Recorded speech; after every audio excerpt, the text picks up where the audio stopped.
The fools of today know nothing of the mysteries of the past. They walk down streets built upon the bones of fallen empires that gave them their technology, their magic, the very blood that courses through their veins. Great empires once ruled all around. The first occurred when man was just a scavenger. They were the Salas, snake men as the ignorant call them today. Their magic was strong, but dark, and connected to the foul Outer Gods. This connection would be their downfall as the Outer Gods charge a steep price for their knowledge. In the end, their dealings brought a cataclysm down upon Ura that nearly destroyed all life.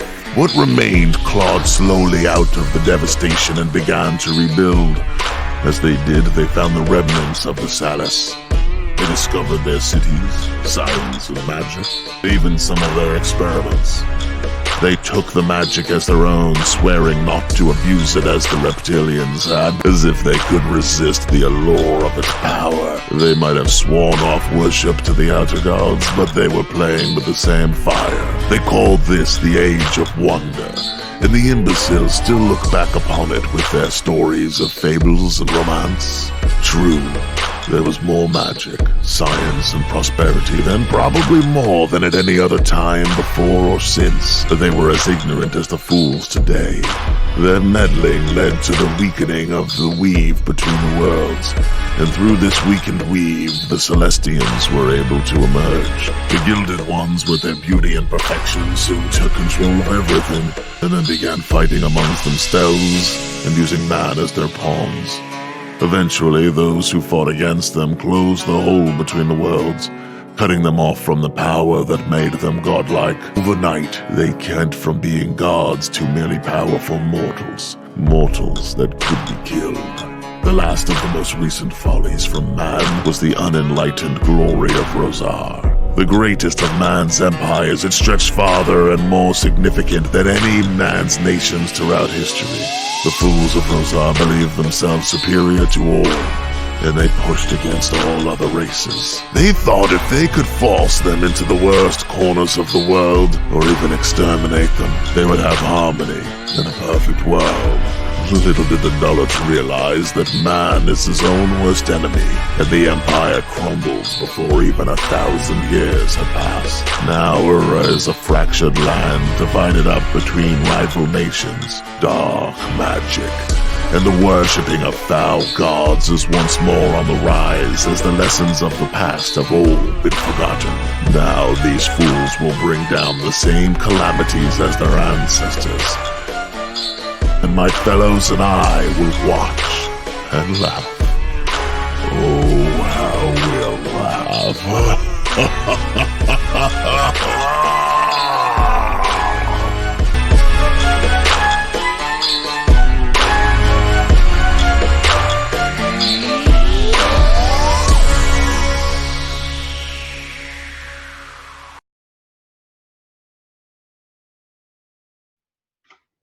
It's off of mute before we came in. So, hi everybody. How you doing? Hi everybody. Hello. Welcome to Tales of a Savage Land. I am Will DM or Will GM for this. I messed up already. Did you see that? I left out the dot. Back that up a little bit. I'm Will.DM. Now, I ain't saying that shit. That British guy can call himself Will DM too. There's more than one Tony in the world. There's more than one Will in the world. There's more than one Jonathan, more than one Grace. No, I think there's only like 3 Dylans, but you know. Most of them start with Bob too. So right, yeah. So I get it. Anyway, I'm Will DM. And I will be Will GM for this here fine game. We are playing Savage Worlds. This is Tales from a Savage Land. How's everybody doing this fine evening? Doing good. Good. Absolutely I am splendid. right. Well, I can't speak for everybody else. I'm doing good. Yes. Do you want to tell everybody about how much of a method actor you are? Oh yeah. Well, look, man, the goatee is gone. The hair is trimmed because Joplin got burned. The ascot, I'm sorry, Malenre, but it's ashes. I'll get a new scarf when I get back to town, but this is Joplin's down to almost not. He is going to proudly wear his dress whites from the Arcana now, though. That's impressive. That's impressive. Mainly This seems like metagaming, so you didn't have to go to the laundromat. Pretty much. To be honest. That's how I do it. And there's a barbershop next to our cookie store, and we trade the guy coffees every day. So Oh, back when I had my coffee shop, good deal. I did the exact same thing. There was literally next door to my coffee shop was like a Cost Cutters or a Super Sam's or whatever the fuck those things are, and I gave them free beverages, and I would go next door and I'd get my hair cut once a week because I am one of my absolute favorite things in the world to do is have my hair cut. oh, really? No joke. No joke. That's one I of will the just great sit. joys of life. I will sit in the chair and just I just kind of like oh Hey, the dragon rune. thank you, Dragon Rune. Thank you so much. You just kicked us off with a nice donation there. Holy crap! Am I seeing that right? Is that here? Let me see. Oh, boy, he threw in a lot, didn't he? I think he threw in a. He sure did. There's 1,000. There's a bunch 1,000. of hundreds after. I can't even count them. Well, that's just That's it. 1,500. He threw in 1,500, and that we haven't even started yet. So We got a thank Benny? you. Yeah, everybody's got. Hey, look at that. So I'll explain to everybody what just happened. Thanks to the most fabulous Dragon Rune. And by the way, Dragon Rune, I saw that you followed us before we even got on the air, and I wanted to say thank you for that as well. But so this is what happens. Now I won't go back and reset it, but for every 1,000, so like we've got 500 more bits to go. What ends up happening is when when the ticker hits that 1,000 mark, everybody gets a Benny. Now these bennies are special bennies. These aren't like the regular bennies that you have to use or you lose them at the end of the game. These are transferable bennies, as in they will stay with you until you use them. So from like game to game to game, if you don't use them, you'll save them. So it stockpiles. They came in handy last time. Yeah, Yes. you guys burned through a ton of bennies last time. Which is I think I burned 5. I burned 5 that one time. Well, who was the one that kept burning? Was it Brian that burned the most? Two people. Me Oh, and I don't know. I think I'd have to go back and look. I might hold the record because I think I burned more than 5 at the end there. Oh, Yeah, it was quite a few when you guys were But fighting now I got- those I got these undead 3 things. persistent ones. Yeah. So there you go. So anyway, let's go ahead and get stuff started up. Let's introduce this fine, fabulous cast. I've already told you who I am, and well, I'm the least important part of the game, obviously. So, but we're going to start off, and we're going to start with Dylan this week. Go ahead and Oh. tell everybody. Yeah, look at that, threw your you're on curveball. deck. Good thing I finished that potato salad. Hey guys, Yeah. I'm Dylan. Villain Trahan here on Twitch. Dylan Trahan everywhere else. I play Phoenix. He is a bard, if you will, but not quite the charismatic or magical bard. Just a low fantasy bard, a guy who plays music and gets in bar fights. You, sir, are still a bard. Don't let anybody tell you differently. He's got the spirit of a bard. He does. Yeah, that's awesome. Okay, cool. All right, so from there we'll just we'll slide across to the ever crispy one, the new Uncle Tony. Hello, I am Uncle Tony. I'm playing Joplin Mayfair, and Joplin is just a charlatan magician. But last week he stared into the eyes of a fire god who burned the living shit out of him. Yeah. But has definitely inspired him. Yeah, it's true. Definitely. It happened. It really did. It really did. Excellent. All right, Grace, madam, it's your turn. Well, I'm Grace. I'm playing Ari.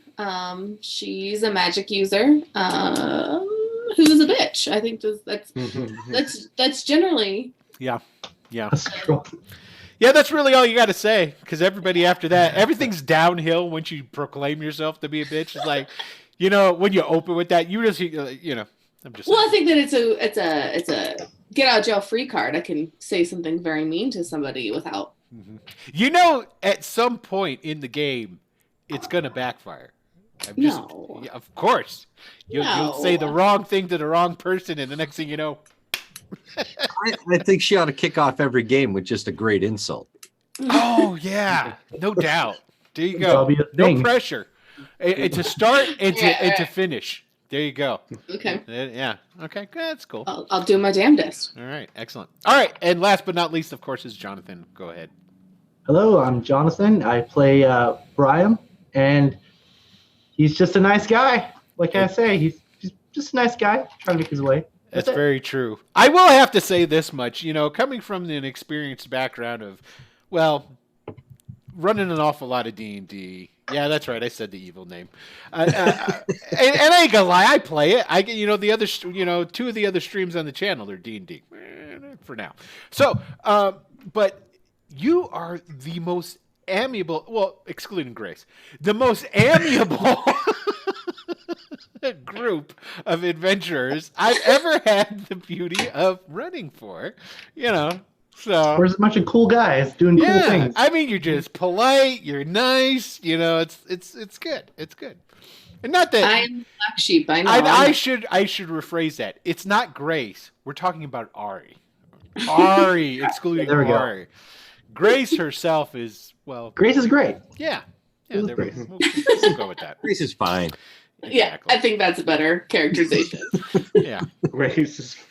Excellent. Okay, so let's go ahead and I hope you guys talk about me that way too when I'm not around. we talk about that when you're here too, but usually you're true. not listening. Nope. Only when you say the nice things. Right? There you go. So unless anybody else has anything else to say, we're going to go ahead and we'll get started. I do have something. Well, I guess I should do my quick announcements. One is I have put a tracker up on there now, and thanks to the Great Dragon Room, we are one step closer.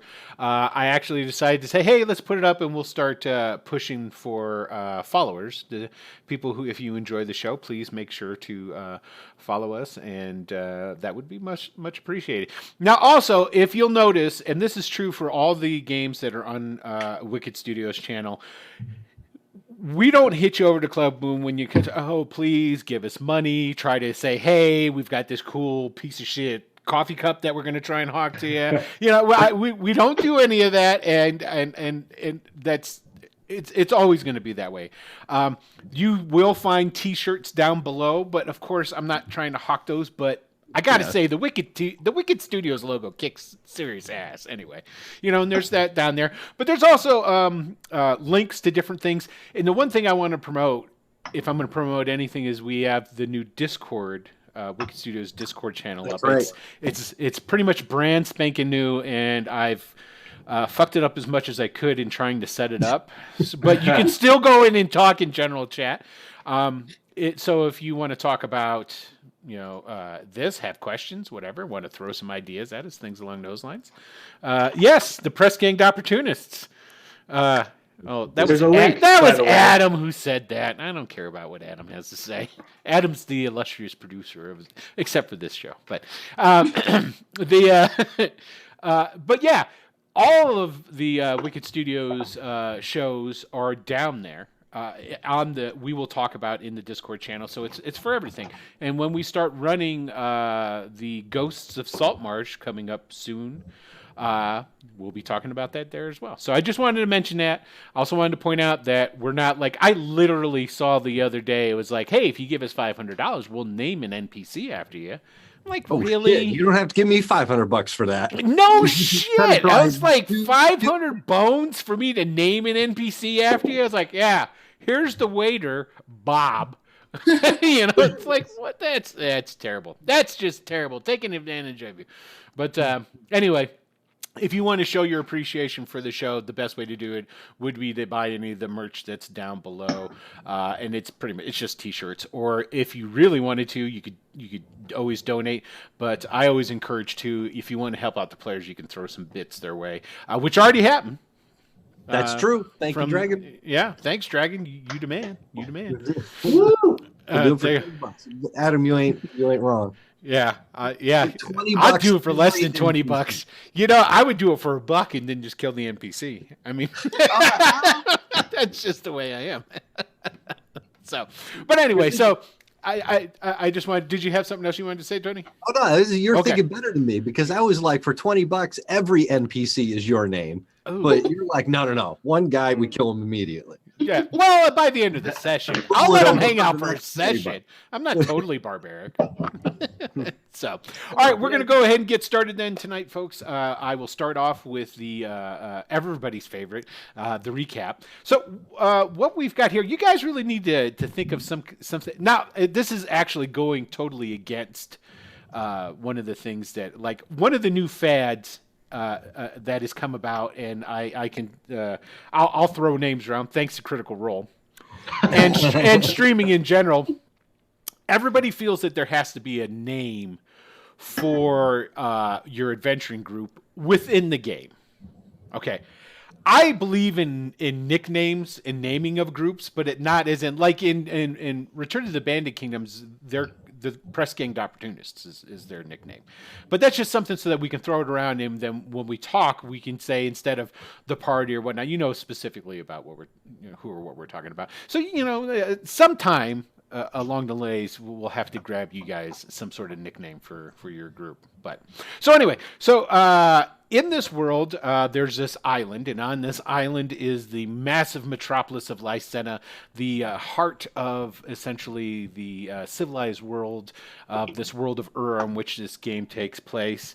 And basically, in this world, in this city, there's a bunch of factions that run the city, and one of these factions is called the Arcanus. And essentially what they do, they're all about magic. Now, the world of Ura is a low magic world. It's not you're not going to see people chucking fireballs. Sorry, Lee Kim.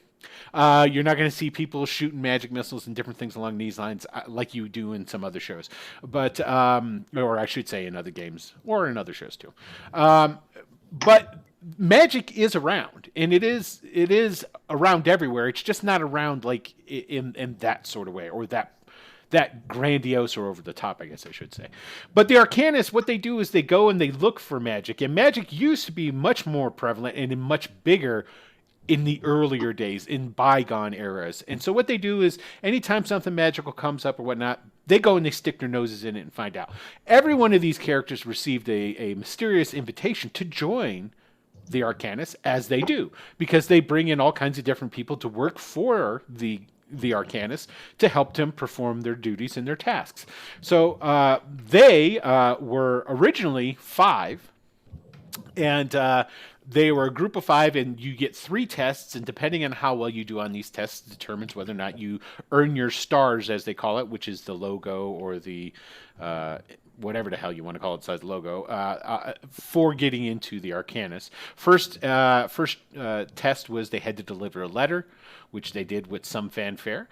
Second test was they had to go up north on Zeta Island and release some Zastadil birds in the ruins of Pyrden Temple, which they did as well. And that's what was we were finishing out with the last episode. They went up there. Now, this temple, which they ended up, after doing some searching when that found, because it's ruined and it's not on really, it's on a map, but that map's like old and outdated.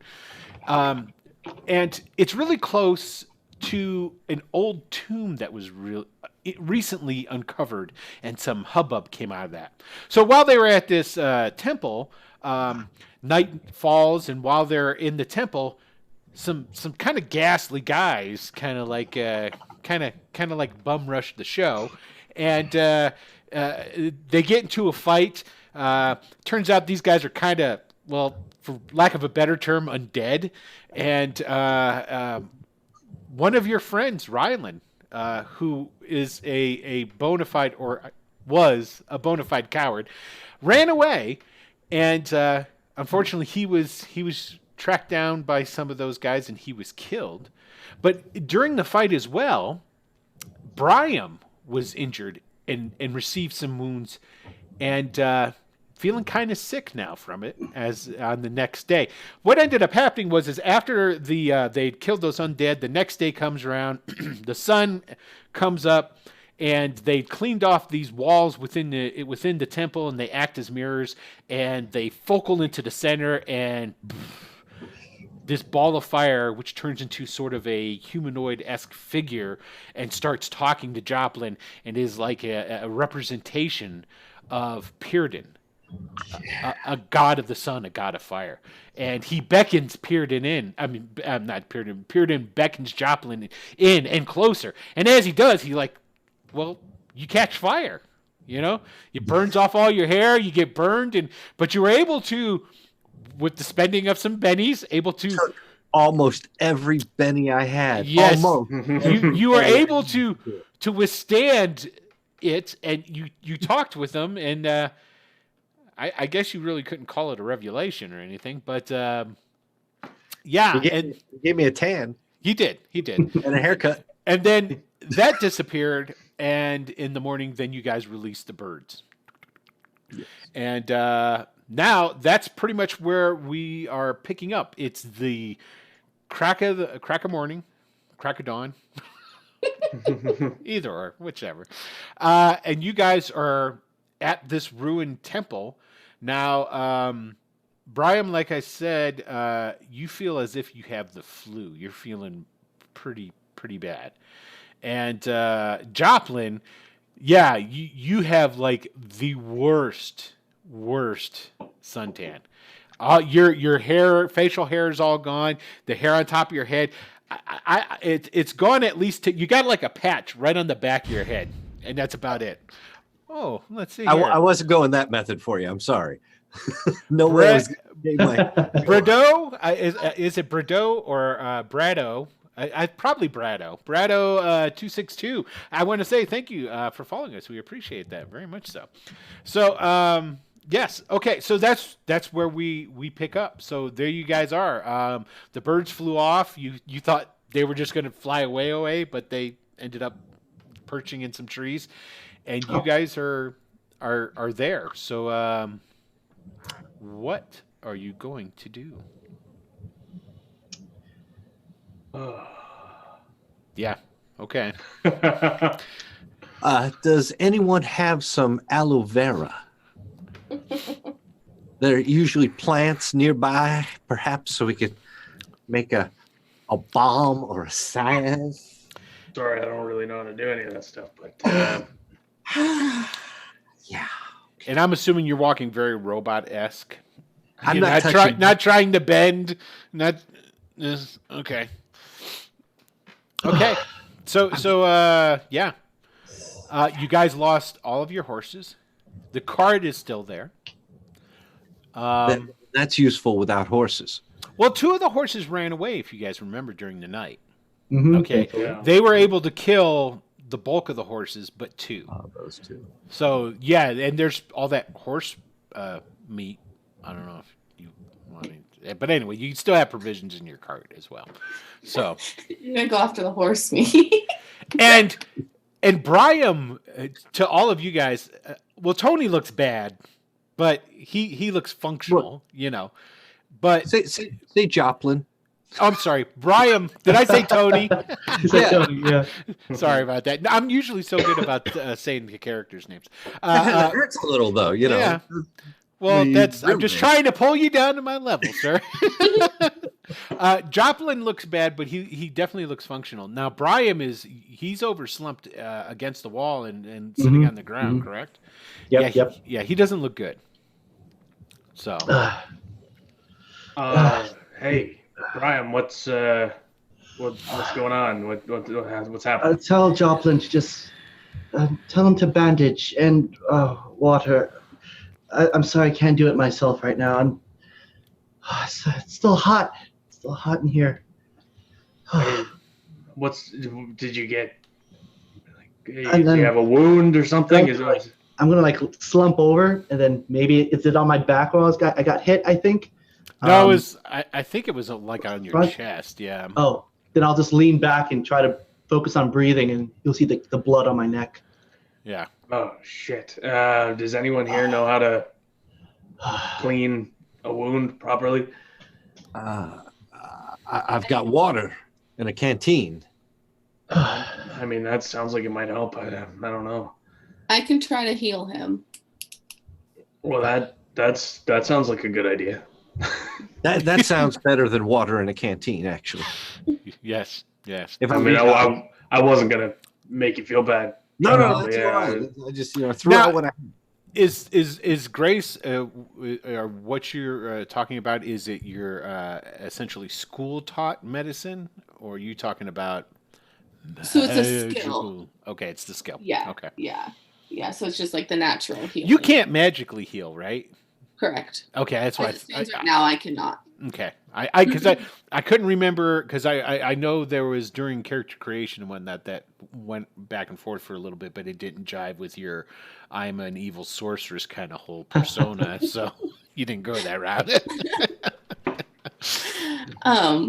But You can yeah. you can investigate. You can not investigate him, but you can like what do they do that when the doctor inspects you? The Diagnose. Thank you. There's the word that I couldn't think of. You can go over and try and diagnose him and see if he's. You can definitely clean out the wound and what have you. Yeah, I'll go over there. I'll clean out the wounds, and do what I can as far as seeing what could be Right. wrong with You him. could do Like, the same thing for Tony too. Oh, God, yeah. I did it again for Joplin too. I know, but I would think say you jinxed me, is what it is. It's the face. That's why. It is. Joplin has an ascot and a beard, and That's why. what it is. Yeah. It is. That's That's the why. point. No, I'm just a mess up. That's all it is. So I promise when I get back to town, I'm finding an ascot or a scarf, something nice. there you go. Okay, I mean, so I think you're- it suits you. You're gonna have to make rolls on that. So I want to see the medicine rolls. so. I mean, I've got a healing roll. Yeah. Like, Mhm. Okay. Okay, it's a success. So you take care of not Joplin. You take care of Brian first, right? Yeah. Okay. Yeah. So you go over and you like unbutton his. You gonna Heyo. take off his chain, his chain because you have a chain shirt, right? I do. So you pull that off, of course. Yeah. And there's Now- definitely some of the links have been broken and what have you. And there is a like where some talents had just they kind of like poked through. They didn't like slash it, but they kind of like grabbed and. You're able to clean the wounds, and there's several like puncture wounds from where some like claws went into his chest. Not extremely deep, but as you're there and as you open up his shirt and you start looking at it, there's definitely pus Gross. coming out of it.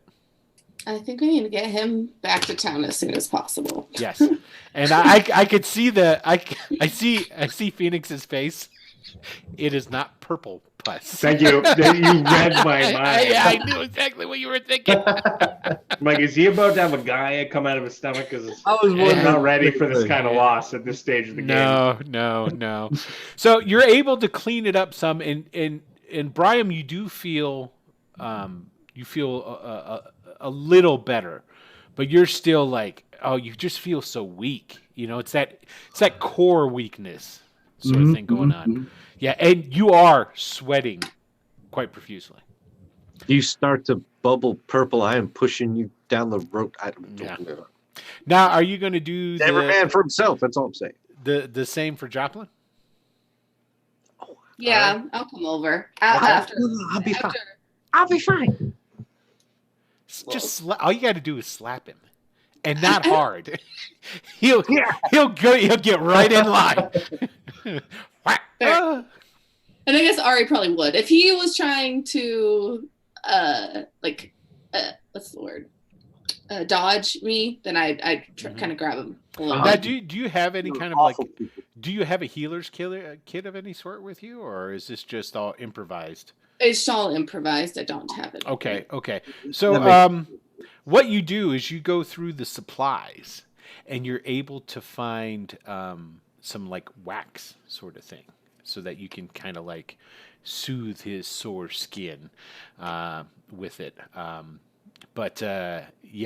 There's not really much you can do for Joplin, and it's funny because like his head, you know, and he's definitely got he's got the worst farmer's tan ever. So, okay, and it appears somebody let the dogs out. Okay. Did you guys hear that at all? The dog's out. We didn't hear the dogs at all. Who? Okay. All right. Who? Thank you. Okay, so what are you guys going to do? You've got a dead body here, and then you got a couple walking wounded. Now, if you remember here, what I'll do is I'm going to go ahead and I'm going to first I'm going to change around the map here a little bit. Let's show here Now, it is. Ryland's body's gone. If I Yeah. remember. Oh, that's right. You don't have, Disintegrated. yeah, because the body was. Thank you for reminding me of that. What ended up happening is that when the god, the avatar of the god Pyrrhon showed up, he pretty much just vaporized because the body was Ryland's body was in there on the ground next to where it materialized. So it burst into flame, and there was a part where after you had talked with this avatar for a little bit, even you were pushed back from the ever expanding glowing like heat, and there was kind of like a little explosion, like a, and when that happened, it pretty much blew apart Ryland's body at that time. Okay, so let's go ahead and I'm going to show for everybody here. Let's take a look. This is the northern part of Zada Island. Now, you guys are basically right there, right in that northern tip of the hills, right there. Okay. Now, Highland Meadows is not that far away, over here in the Odoran Highlands. Now, if you look, you would have to take the circuit road down south before you would get to Lycena. And if you remember, it took you basically a day to get from Lycena up to where you're at up here, and that was on horseback. So you guys tell me, what are you going to do? No, thank you, Miss Ari. Let's go. I think we're ready. And I'm gonna try standing up. Nearest town, I'm thinking I think probably that's good probably for a good us. idea. Yeah. Yeah. Statement don't- Brian we said. don't- Yeah.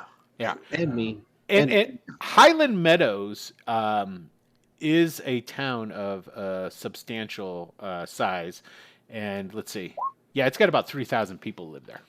Okay. Which is pitiful compared to the amount of people that live down in Lycena, because there's over 1 million people that live in Lycena. Okay. And at any one time, there's at least a good 600,000 to 800,000 permanent residents, but the number of people that are coming in and going out constantly is fluctuating. Okay, so you guys are going to go down to Highland Meadows. Is that the general consensus? I I think think so. Yeah. Okay. Yeah. Okay. And on the way out of here, before we guys were packing up, I just want to go up to Joplin and see if I can get him when no one else is around. Pull him to the side and just say, "What the fuck were you thinking? You walked up to a thing made of fire. That was." I see it all as perfectly reasonable. We nearly died before we were dealing with gods. I mean, if you're right about that. Just consider, we joined the Arcanus because we have lived lives where we have rarely seen magic. I have traveled the breadth of this continent looking for magic. And now here we are. And I have stared into the eyes of a god. I have traveled with sorcerers. Something is happening here. This isn't even the first supernatural creature we've seen since we've been together. In 20 years, the only magic I ever saw was a batshit crazy sorcerer out in the Galkin Veld, and believe me, I only understood about a third of what he actually said. And its wine tasted terrible. So I mean, what is happening? Oh, When I have a chance to look into the eyes of a god, I have to do it because I have to know what is happening. that's more reasonable than I was expecting, to be honest. I never really looked at it that way. I was just trying to stay alive. I'm not crazy. I may be You just never determined. struck me as the type of person to face off with a god. You just seem like my guy, to be honest. Where else are the answers going to come from at this point? Wow. I trust you. You're not dead, so. Well, I mean, you probably shouldn't trust me all that much, but thank you. Well, thank you for watching my ass out there last night. At least only one of us bit it. I am sorry for the loss. I'm sorry. No, go Let's ahead. get Brian out of here before we lose another one. Yeah, true enough. No, don't worry. I can walk on my own.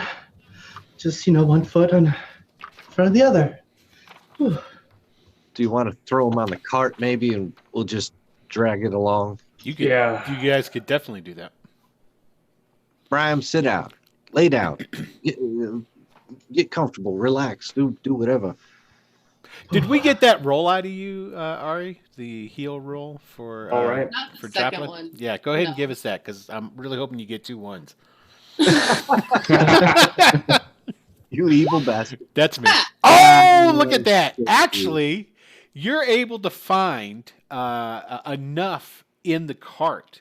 There's some honey and like actually some lemons and no, you wouldn't want lemons, but enough for you to like actually whoop up a kind of makeshift poultice of some sort to basically he slathers it all on him where he's burned.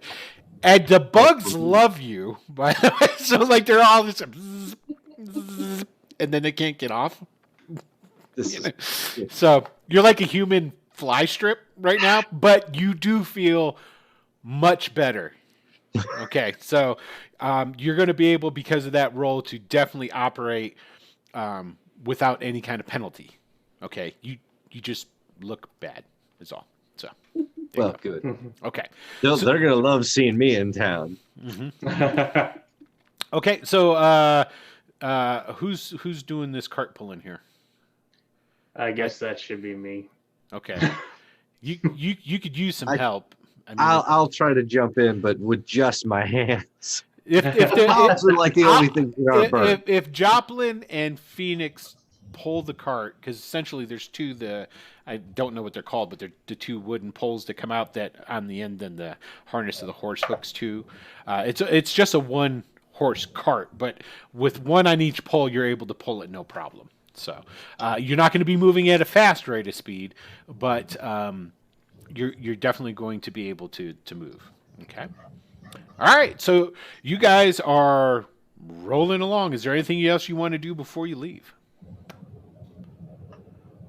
No. Okay. Cool. Let's skedaddle. Okay. I want to get the fuck out of here. Okay, so you start to meandering down out of the hills, because remember this is kind of rocky and rugged hill area. And I did tell you what you found out of the pouch that you stole off of the cadaver, correct, Ari? Oh yeah. Okay, I just wanted to make sure. I was wondering about that, but I didn't know if it just went unmissed or whatever. No, I mean everybody saw you robbing a dead guy. I mean that happened. So, but he's not going to use it. So, yeah. Okay. No. So you guys are traveling along. You make basically, and it seems painfully slow at the rate at which you're going.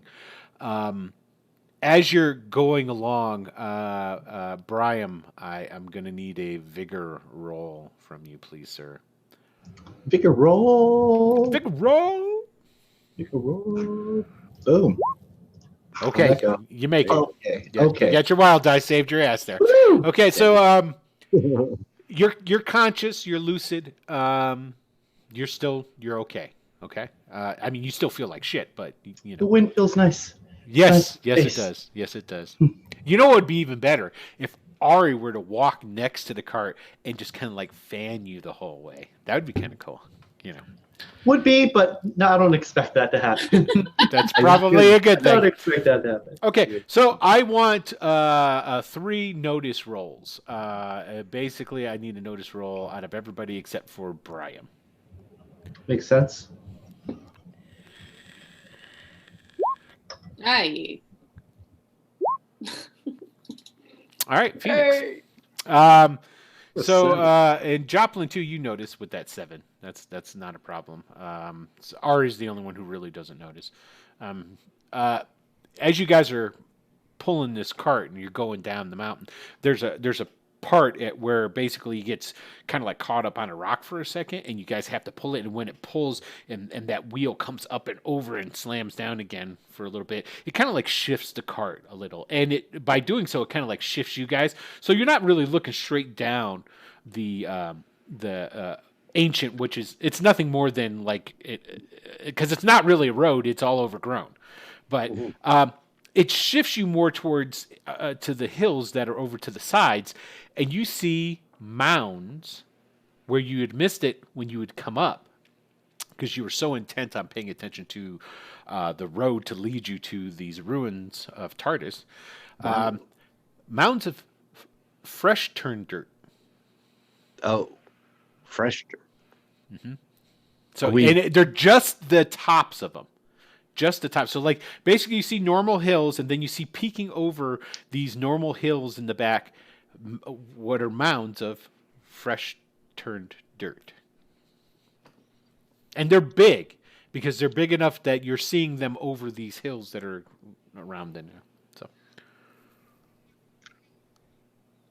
So, should we put down this cart and maybe Ari and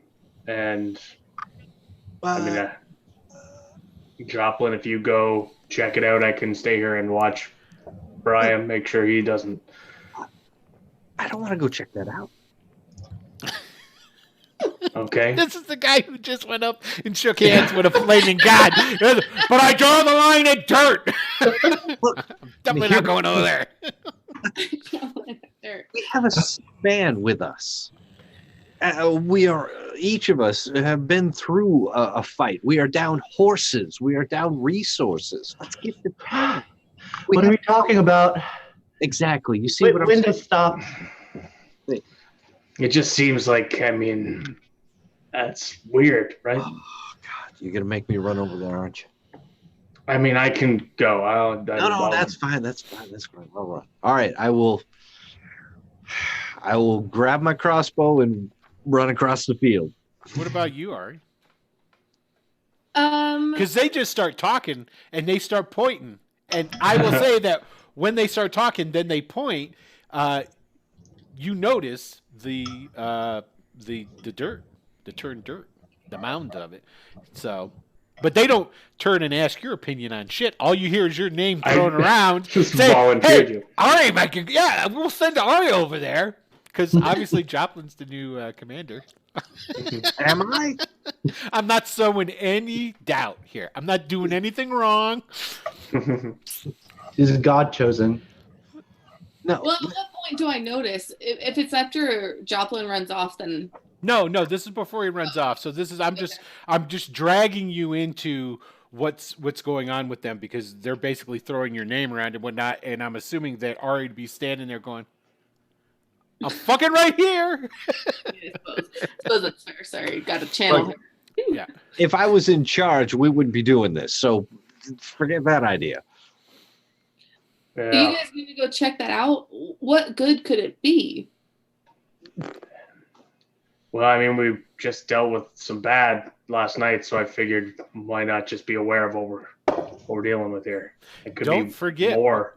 what else was occurring around here. What was occurring around here? I think he's referring to the Undead? stuff. The dig. Oh yeah, yeah. Mm-hmm. Didn't think The about what? What did Syndra do? that. The archaeologist. Yeah, Phoenix is on the right line. She dug for She was looking artifacts? for It's the some sort tomb. of tomb, yeah. Yeah. Don't do that when I'm drinking. Right? She dug for artifacts. Well, your characters will remember, so I'll go ahead and I'll refresh you. Remember when you so you delivered that letter, you got her back, you found her in that seaside fishing village, and what have you, and she was lying low because she had been contracted, if you guys remember, by the Azure Brotherhood, okay? Right. That gang of pirates, because they had found some maps and stuff to basically an ancient tomb right on Zeta. And it turned out, remember, during the coach ride, you guys were talking and you explained to Ogrit, you're basically your, for lack of a better word, your rep with the Arcanus about the guy who materialized out of another person's body. Yep. And then they started throwing words around, and you guys were basically there during the conversation. This was a Celestine. It was basically these mythical, angelic, for lack of a better word, type of beings who at one time pretty much ruled this world. And supposedly that was the tomb, and that's what Syndra told Ogrit that she had found. And then you guys were like, well, hey, we found this one guy who climbed out of another dude's body in front of us. Kind of chest bursted out of him. Yeah, and he looked just like that. So... Okay. That, yeah, changes things for sure. I don't. I want to check out these mounds then, but I don't wish to announce my presence. Okay, so what you're telling me is you want to stealth over there. I would like to. Okay. I'll follow him. Don't forget too when you guys were tussling with those, for lack of a better word, and they were a sort of undead that you guys were tussling with. One of them had on, if you remember, the blue sash. Oh, it's all coming together, huh? Okay, and that was only one out of, because there was I think there was maybe 5 or 6 of those undead guys. One of them had an Azure Brotherhood, which if you're in the Brotherhood, all the guys who they have a blue sash. So, yeah. I am not pressuring you into going there. You can definitely go away if you so need to. Okay, that is definitely you stealth fine over there. So is everybody else just going to let Joplin go on his own? I want to follow him, but I don't want to be super close. I want to be at a distance. Oh, you are. Okay. You're always distant. Okay, that's so true, isn't it? Okay, and so I'm keeping a watch. But I'm sticking close to Brian and keeping a watch just in case. Just hanging out in the cart. Okay. Yeah? Now you are still going to attempt to be stealthy, though. Yeah. I'm sorry. Okay, so I'll need that roll from you too. Yeah. No, you got a 4. That's a success. Okay. And we're not. This is not really a contested roll as far as you can tell. Oh, and by the way, when you guys were leaving, the Zastadil birds were flying all around in the trees, and you hear them talking, and they're imitating the sound of your lute, Phoenix. They're like singing back to and forth to each other with the lute music, but they stayed in that area. One of them followed you kind of high up for a little bit and then went back, and you see them circling around, and right now as you're at the cart, you do see one pretty high up there, just kind of circling, sort of like a hawk would do, because Zastadil birds, they're like an omnivore, actually. They're kind of different. They're not a straight predator or a straight veggie or fruit-eating type of bird. Okay, so Joplin, you start trucking over there, and you start bobbing and weaving through the hills over there. Now, these hills here are particularly broken and rough. There's quite a few rocks and what have you. As you start making your way, though, and you're getting closer to these mounds of the turned dirt, you're starting to notice pieces of... That's not rock. That's, that was worked by a man. That's definitely a corner. Okay. And, you're starting to see little bits and pieces, nothing in a substantial part that holy smokes, that's the bottom of a pillar. Nothing like that, but little pieces here and there. And then you are getting closer towards where these mounds are, and you come around the bend in one of these hills, and there before you is 6 of these mounds of turned dirt, and these are big. They're and now that you're up close to them, they're about 12 feet tall. these mounds of dirt, and you can see paths weaving in and out between these mounds of dirt. And just between the like V shape of two of these mounds as you're looking, you can see a great hole that has been dug just a good 40 yards away. And you actually even see like some shovels, and there's the remains of a couple of tents that have been knocked over in a lean-to, and it looks like a gang of rowdy teenagers came through an old west mining site and just kicked everything about. I want to make my way over to the pit. Okay. The big hole. I want to see where all this dirt came from. All right. You start making your way in between these mounds of this dirt, and as you do so, over to one side it opens up and you're able to see, because it's kind of like a little bit of a mountainous forest of these mounds here that you're going through. You start to see where before you were seeing little pieces of rock and what have you that were definitely old pieces of buildings or what have you. You see lined up on the ground about 20 deep, all these stone artifacts. Little, there's statues, there's definitely like parts that you can see are they're constructed like as far as carved pieces of an actual building that had broken off that were taken and laid over here. It's almost as if you've seen, I don't know if anybody's ever seen an archaeology site where they would go and they would find different stuff and they would take it and they would clean it up and they would have a section for it. And this is all stone stuff that's there. Now as you get closer over toward this pit, the pit starts going down, and as you get closer you see down in the pit a stone slab roof, and the stone, it catches you as soon as you see it. It's something completely different than you have seen before, because it's not like a dirty marble or some side of porous type of rock. It is like a pink, like a pink smooth stone that is inside of another building that was built all around it.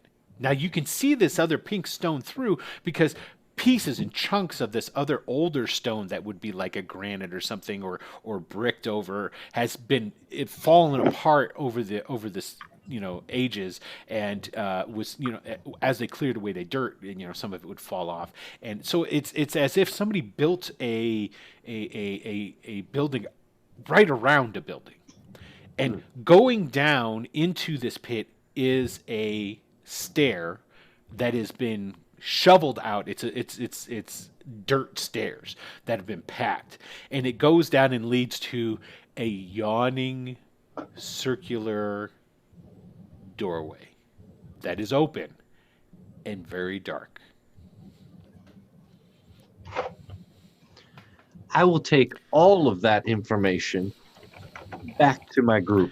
Okay, give me a notice roll before you leave. The team, back to the... You're right, we need a name. See? Or you could just go, the fellas, I'm going to go back to the fellas. The fellas. Couple of fives. That's good. Yes. You hear something inside there. You're not sure if it's natural, if it's the wind, because there is some wind here blowing past the mouth of it, maybe getting caught in there and creating some sort of noise, or sure, could it be the rustle of something? No, whatever. No. Okay. All right. Cool. I'm gonna head back and just let them know that there's a pit, there's a door, there's some strangeness, and there's nobody around. Am I right? Okay, so you go back. I want to hear what you say to them, actually, because this will be pertinent. All right. Well, there's an excavation. It looks like it's taking place over there. Sorry. What? A dig. A Yeah, they dug out looks to be like a buried ancient structure. Oh. There's a big pit, and at the bottom of the pit there's a building. Actually, there's a building inside a building, but that is neither here nor there. There's a doorway. It looks open, and the site looks I can't say abandoned, but it definitely wasn't occupied while I was there. Ari, I don't know, can you sense it when there's like other magic around or anything like that? Is that something you feel when you're, No, I don't know how magic works, I'm sorry. I can't do that. That's not how it works. Didn't Wait. feel particularly magical or anything? You didn't get like a tingle? My spidey senses were not tingling. You got spider magic? It's pretty cool. My guess is this is the excavation that Syndra took the item from, but it looks like they didn't stop, and whatever else they found may have caused those things that we fought last night. Wait, That makes are we sense. in Dumbart already? This isn't. Oh, Brian, sweet Brian. Look, let's get to town. Let's get him first. We need to replenish our resources and put together a plan. There's an open door, but we shouldn't go through it right now. Who knows? Maybe just I- knowing what you know might lead to a little bit of a boost in our grade. I don't know how we're getting judged on what we're doing. Don't know anything. But we did it. We got intel. Yeah. That's the word. Okay, cool. All right, so you guys go back. You pick up the things on the wagon. You start heading out. Now, you guys are going to go to the Highland Meadows. Yes. Okay. It is about, at your speed and with the cart, let's say it's going to take you about a good 4 hours. And you're just going to start getting to the outskirts of the town. You come down out of the hills, start pulling it across the land there. You can actually here. You guys can see the map, correct? Now, if you go directly north of when you come down, you'll be able to like intersect with the road right there, and then take it into to Highlands Meadows. Okay. I am hoping the fact that it says meadow means it's pretty flat. Yes, basically what it is that it's high. It is. This is a higher part of the island. It's higher in altitude. The whole northern half of the island is. The shores around the northern half of the island are cliff mostly, and stony beaches, whereas the south is much lower, like where La Sena is. It's you got sandy beaches. It's right on close to the water, and they do an awful lot of herding up here. So as you guys make your way and get onto the circuit road, because the circuit road is basically just a big old road that runs the circuit of the island.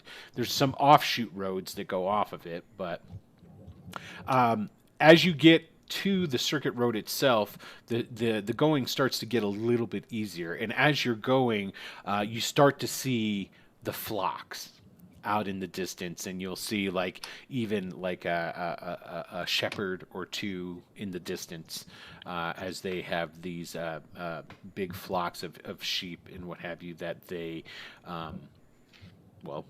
graze and do what sheep do. So and then you start to get you see Highland Meadows in the distance. And it is a large town. Nothing really much over. The bulk of it is all one-story buildings. Some of them are going to be 2-story. Most, like all the buildings on Zeta, they will be rock, constructed of stone, with like thatched roofs and what have you. Although some of the roofs will be more more of the businesses or the taverns and what have you will have more of a traditionally planked roofing and shingled roofs. I think Mhm. we're looking for an apothecary, a healer. Exactly. Potion. So as you guys start making it and you're close to the road, there's other people on the road. So there'll be people that are passing by that you could talk to if you so wish. Now you're starting to notice it looks like the people that are here in this town, they're a mix like you find in Lycena, but it appears that just like Dumbart, there's a disproportionate number of Western nationalities here. So there's some Brythlands here and those other folk from the Western nations. But then there's also quite a, it's like a 50-50 split with the bulk of the other nationalities that you're coming across are going to be the Shanish, the people that make up the bulk of the people in Lycena. So and there's people coming and going, and you can just are you just gonna go into the streets and just keep walking around till you find something, or are you gonna ask somebody, or The sign should tell us, shouldn't they? they don't. They have. They don't really have street signs or anything. They do in Lycena itself, but again, this is a smaller. It's basically it's a herding community. There's big warehouses for the fleecing, and there's a lot of textile stuff going on here. But and then as you're going through, you would surmise, I guess, that you probably want to go towards the center of town, though. You want to just start heading that way. What do you think, boys and lady? I mean, I don't care to talk to any strangers, so I'm not the best I didn't one. figure. We could probably, it's not, doesn't seem particularly difficult to find what we need to find around here and just talk to a few people. Seem like kind people. Sheep herders are class. honest folk. Mm-hmm. I agree. And there's quite a few people that are staring at you guys. I mean, you got, first of all, there's people pulling carts. You usually don't see that. And then Joplin looks like a hot mess. And you got Brian in the cart who definitely looks sick. So there's people that are definitely eyeing that. So. Hello. Yeah, let's get somewhere before he does more of that. Okay. So as you're going through the town, you make it towards the center of the town, and the first building that you see that's not this more like a public building is going to be a tavern, and it's got a picture of a ram on the outside of it, like hopping, and it's called the Dancing Ram. Huh. There's always keepers know everything about their towns. This might not be a bad place to start. The pub. Who wants to lead the charge in terms of talking to these people? Joplin, I hate to thrust you to the front of the group again, but No, you don't. You make the talkie real good. See, there you go. All right. I didn't want to take Brian into a bar in this condition, but Well, you could leave him outside in the cart if you wanted to. then somebody could watch him, and I'll go inside and just quickly talk to the barkeep. Ari, maybe you go with him in case he gets in a fight. Not saying anything, Joplin. I'm sorry, but Ari, you want I am covered with bugs.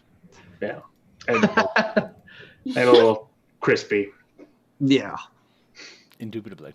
Okay, Yeah. so you go in. Now it is shuttered up because of the time of year. So there's not an awful lot of what's the word I'm looking through? I'm doing more than one thing at a time right now, so that's why I'm all kind of discombobulated. It's shut up. Some of the shutters are closed. There is a window or two that's open because don't forget it's essentially winter is what's going on. It's the start of winter, and there's yeah, I want to take a look at that. I moved you guys to the wrong map. Let me put you on the right map. I just want to see this one myself here. Okay. There we go. That's what I needed to see. Okay.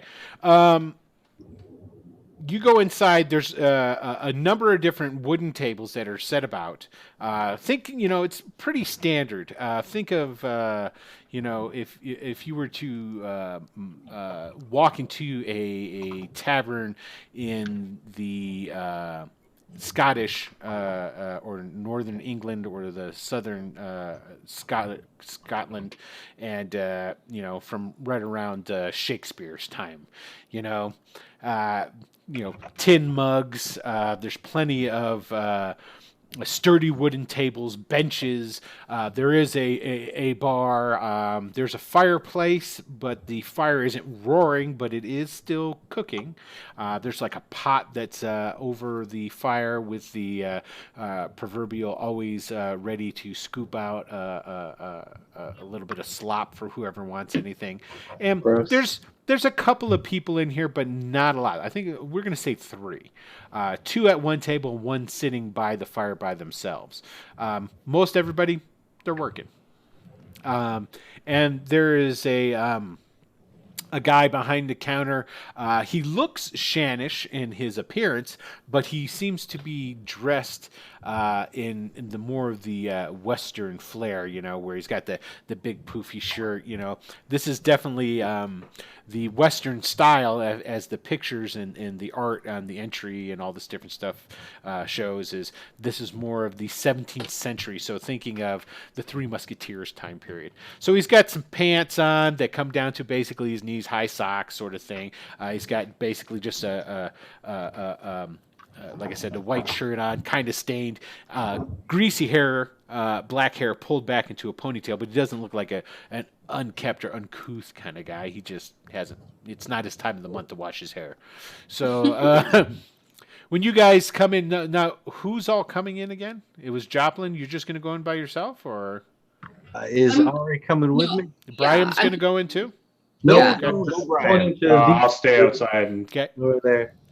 Okay, so Ari and Joplin go in. Okay, so he's there, and of course, like every bartender that doesn't have anything better to do, he's cleaning cups. And he looks up when you come in, and he looks up and then does a double take, and he goes, "Oh, what happened to you? Oh, goodness me!" And he comes out from around the corner, comes walking up. He's still like, and he's like, "Oh, yes. You've got bugs all over you, man. you need to wash." And it is this must be your daughter, I'm assuming, because that is, I don't, well, it could be a slave. She doesn't look like a slave, though, right? Yes. My good man, we are weary travelers for sure, but we You are got also- that right. Come. Sit down. We have injured in our party, and Oh. we really need to get them taken care of immediately. Was there an accident on the road? Let me guess. You were transporting honey, and the cart crashed, and it crushed some of you and covered you in honey. You are truly insightful, sir. Well, That is you exactly what tend to happened. learn these things. You run a tavern for a while. You meet these people, and Anyway, What what's- I would trouble you for perhaps a bowl of your stew Of to course. feed my friend, and information on where we might find an apothecary or healer. Well, right here, of course. You have someone who is, Wait a minute. It's let me see this person. They're outside. Of Very it. well, let's go. And he starts walking towards the door. But no, we're looking for a healer. Exactly, a exactly. doctor. Come, follow me. And he Uh, goes out the door, and he just assumes the cart with the guy who looks like he's sick is it, and he still gets a, this is not good. Nope. No, This the is not other good. one. Hey, you. Yes. How many fingers am I holding up? Oh, How many fingers? Huh? slow down. Yes. Oh, this man has fever. You Five. can't bring him in. No, can't bring him in. It's What? who knows what he has? It could be. Are we there? Are we home? He could have the plague. Not yet, Brian. So Who has the plague? Who has the plague? So let me. The yeah. flag is. A wagon full of honey in my ass. I see what's going on here now. Okay. All right. Honey. Well, if you go down this street, you'll see the dyer shop. You take a left, then you go down to the well, and there at the well you'll see the staff with the snake. The swirly staff snake. Yes, I don't know what you mean. yes, and All right. so you know, my friends, this is no ill will towards you or nothing, but I am going to have to let the authorities know that there's someone here that might be sick. Well, how do you mean sick? And what do you mean authorities? Well, the sheriff, About? your What do you friend. think- What do you think he has? Well, I don't know, but it could be the plague. And he takes a step or two back. Do the right thing. See, your sick man even knows. It's just to let them know for precautions, nothing more. I think he could be dead. He'll Boys. still tell you to do Do the the right. right thing. Yeah, do definitely. All right, do the right thing. The plague, you say? Yes, you know what this is, don't you? Yes. Does it look like the plague? Well, it could be the beginning stages of the plague. I mean, he doesn't have oozing pus coming out of boils or anything right now. All right, no, you're right. Okay, we'll go see the medical thing with the snake. Yes, his name is Sepha. Yes, Sepha. Sepha. Yes. Okay. Is the sheriff along the way? I will send the sheriff. I'll make sure that to send the sheriff to find you. Who knows where All she's right. at? Thank you. Yes. And he goes back inside the tavern. Well, hopefully that doesn't mean we're not leaving here for a while, but shall we? Yeah, let's move on. Yeah. Let's do. Oh, Joplin. I'm Joplin. See, I'm doing it now. Brian, I need that vigor roll. I was like, no, Joplin's the right name.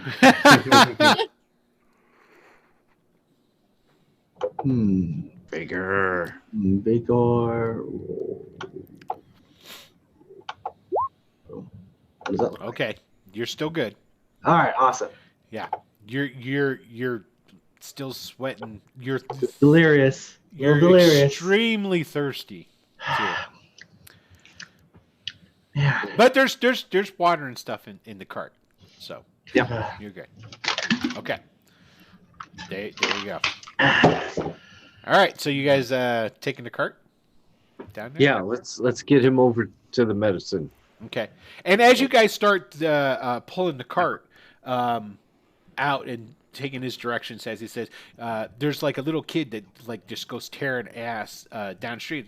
Plague! Might have the plague! Might have the plague! Oh, jeez. Oh, Phoenix, I don't know if we can stay here. I hear there's plague around. Yeah, don't worry. I don't think you have to worry about. Okay. I think you got a good got good spirit. I don't think you have to worry about it. Okay, I let's do. You'll be fine, Brown. You'll be fine. You Yeah. do. I have will. great spirit. Yep. Yes, I will. So you guys go. You find the dyers easy, which is actually it's not like just one little shop. It's like you start to get to an area of the town where it's like there's a canopy over all the streets and all the alleys, where it's the dyed fabrics. Well, it's not even fabric yet. It's the dyed wool and stuff that's been turned into the yarns and stuff that have been put up to Yarns? Wool? Yes, from the sheep. But is there someone around here who sells like neckwear? Yes, there is. For such a small place, Highland Meadows is renowned for its haberdashers and its clothiers and what have you. By the way, there's a guy that you go as you're pulling a cart by. He's got like this long coat on, and he goes, "Psst, psst, hey buddy, yeah, you need an ascot." It's strange that you read my mind. Of course, you don't run into that. But What? there are clothing stores here, and mostly you've been coming past merchants that are like in the process of either putting together bundles, loading up some wagons and stuff. You've definitely seen some of that as you've been coming through. Excellent. I don't wish to diminish Briam's health at all. It's just if I have a chance, I think you will have a chance, sir.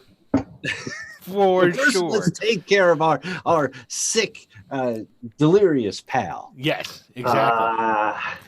So, and as you go through too, you go past big old, huge, like earthenware. They're jars. Essentially, they're just like huge urns, but earthenware that are full of dye, and they're buried in the ground. Except for they like stick like maybe a foot out of the ground, and there's just. So like you're going by and there's just all these circles of all these different type colors and stuff, and you pass by this. Now as you're going through and you're seeing all these different people, they're busy and they're working and they're seeing you guys. And as you guys are pulling the cart by, that little kid comes running back and he's like, "Oh, maybe I have the plague." Get going. You get after there, you take that left and you see. There's a skinny building. It's kind of stuck in between two larger buildings, and it has the little hanging sign on the outside. It has a staff with the snake wrapped around it. This looks like the place. It's got the spinny. Yeah, Stefan. Snake stick. Yeah, let's get him there. Okay. Yeah. All right, the door is closed. Well, we shall knock or kick it in if we have to. Get him out of the cart. Or him out of the cart. Okay. Oh, okay. Hello. So who's knocking and who's helping him out of the cart? I'm already at the door. Just Okay, so Phoenix is knocking. We already know Ari's not helping with shit. So I'm not strong enough. that's what I would say too if I didn't want to help somebody get out of a cart. So I'm just getting out of a cart. I mean, yeah, I'll but you figure it need out. to help, man. You're kind of your equilibrium's kind of off. I mean, you were the guy that was wondering if you were in Dunbar yet. yeah, we're I mean, fine. yeah. I'm sure we're around there. Okay, so Joplin's helping good old Brian out of the cart. You knock on the door. Ugh. Hello.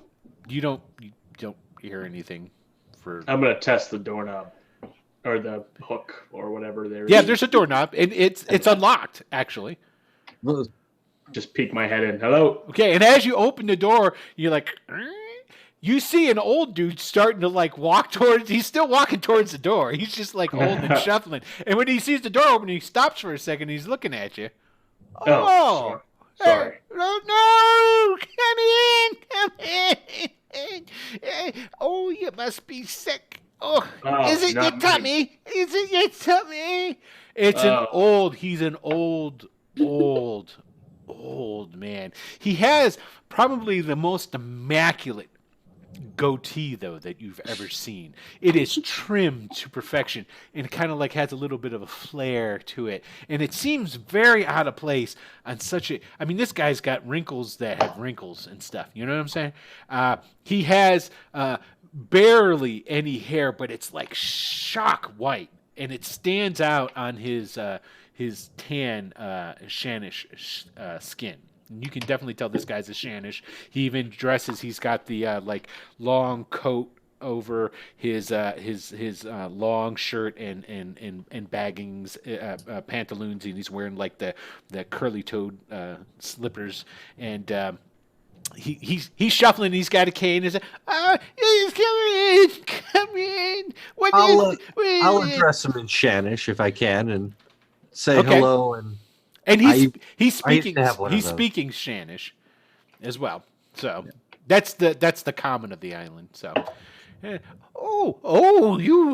look terrible. It's not you- me, sir. What's your, quick. friend. And he turns and starts. Afternoon. Because as soon as he sees Brian, he turns and he starts making his way. Now this place is just jam-packed, clutter-fucked, full of all kinds of stuff. It's like 2 steps away from being a hoarder's house. Okay, the only thing that really keeps it from that is you can tell that there is some sort of organization to it. Like there's the books that there's a ton of them, but they're stacked on these shelves and on this desk, and there's all kinds of like bottles and little boxes and things stuck in all kinds of corners and all kinds. The entire ceiling of this place is covered with hanging herbs and whatnot that have been drying from the ceiling. Now he's got a couch over on the one side, and there's like stuff on it, and he's like making it his way over to it. He goes, and there's like a stack of like 10 books, and he goes over and and he gets one book. He takes it over, and he goes back. And he Is there any grabs way one- I could help you, sir? Is there anything? Oh yes. Grab some stuff off of this couch. Put your friend down here. Oh, Absolutely. And clear a chair for the other one so that he can sit down too. And yes. Oh, Joplin, I'm sorry, but you can clear your own chair. okay, so you clean off the couch, and he just you just put that there. Oh, you can put it anywhere. Oh, don't put that there though. Put this here. yeah. Yes, and Right. he directs you and tells you where to put everything. Perfect. And then you put Brian down, and he goes, oh yes, not good. Not here. Just lay down. And he like reaches into his robes and he pulls out a horn, and he puts the horn on your chest, Brian, and he puts the other ear to his. Now breathe. Now breathe. He picks it up. And it's and he puts it to his other ear. Oh, that's better. And now breathe. Again? Breathe Yes, again? I didn't hear the first time. Oh, yes, you're definitely getting some fluid. And he like puts his hand on your forehead. Oh, you're burning up. Oh, it's terrible. What happened to him? What happened to you? Well, you look like you would be fine with the scrubbing. It's just May be true. So concentrate on him. I'll be fine. Yes. we ran into dirty people that also were dead people. So they put their fingers and claws inside my chest. And he turns. He turns and he looks at Phoenix, because Phoenix was the one that brought him in and cleaned up. It appears, and he thinks he's whispering to you. It appears he's gone delusional. Maybe I should ask you what happened. I'm afraid he's not delusional. Whatever attacked us wasn't. Undead creatures with claws got him in the chest. Yeah, they got me too. I just. I don't know what happened. I guess it just didn't catch. So And I was burned by a god. And so, like, he looks quite taken aback by all this. And you guys hear from just outside the door. Well, you don't look like a bunch of low-life, 2-bit, no-good Azure brothers. No, ma'am. Yes, and you turn around and there's the sheriff, of course. I assumed. She is a broad shouldered lady, very square jaw. Her features are plain, but she has like an old weightlifter's physique to her almost, as in she's got like legs that could crush coconuts, and she's, Ow! yeah, got some guns on her. She's wearing a simple shirt, and she has a vest, and it's like the same deal. She's got some high boots that come to her knees, and the same type of like kind of baggy pantaloons. And she does have a sword and dirk at her side. These are both more. It definitely would be considered like a short sword. And she's got dirty blonde hair pulled back. She does have a scar that runs down over her one eye.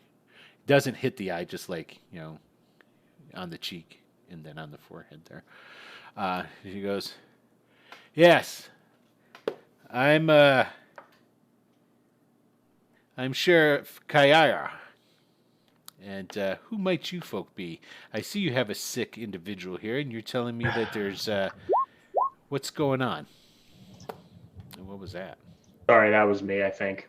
I accidentally pressed a button. You did. Oh my gosh. Something about being unshaken. Good job. Now, Well, would she recognize the tunic at all? Because I know I'm wearing it. she very I well am might. too. She very well might. Let's give her a roll and see what she. Let's see. She is kind of worldly. She's been around. Now she does have. You can see she's a little older in the fact that she's probably in her early 40s. So she has some gray shot through the sides of her hair, but she's out of her prime, but she's still a fine specimen. Take that for what it is. Okay. Did I do it Yeah, again? that's a success. That's a success. And she goes, "Arcanus?" She's like kind of like says it as a statement and as a question all at the same time. If that's what we look like. Well, that's the question I'm asking. Yes, Arcanus.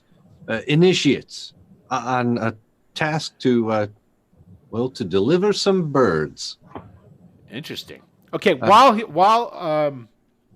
Kayara is talking to you guys, and she's got her nationality is kind of hard to pin down, and you get this a lot in places like Lysenna because it's such a huge metropolis.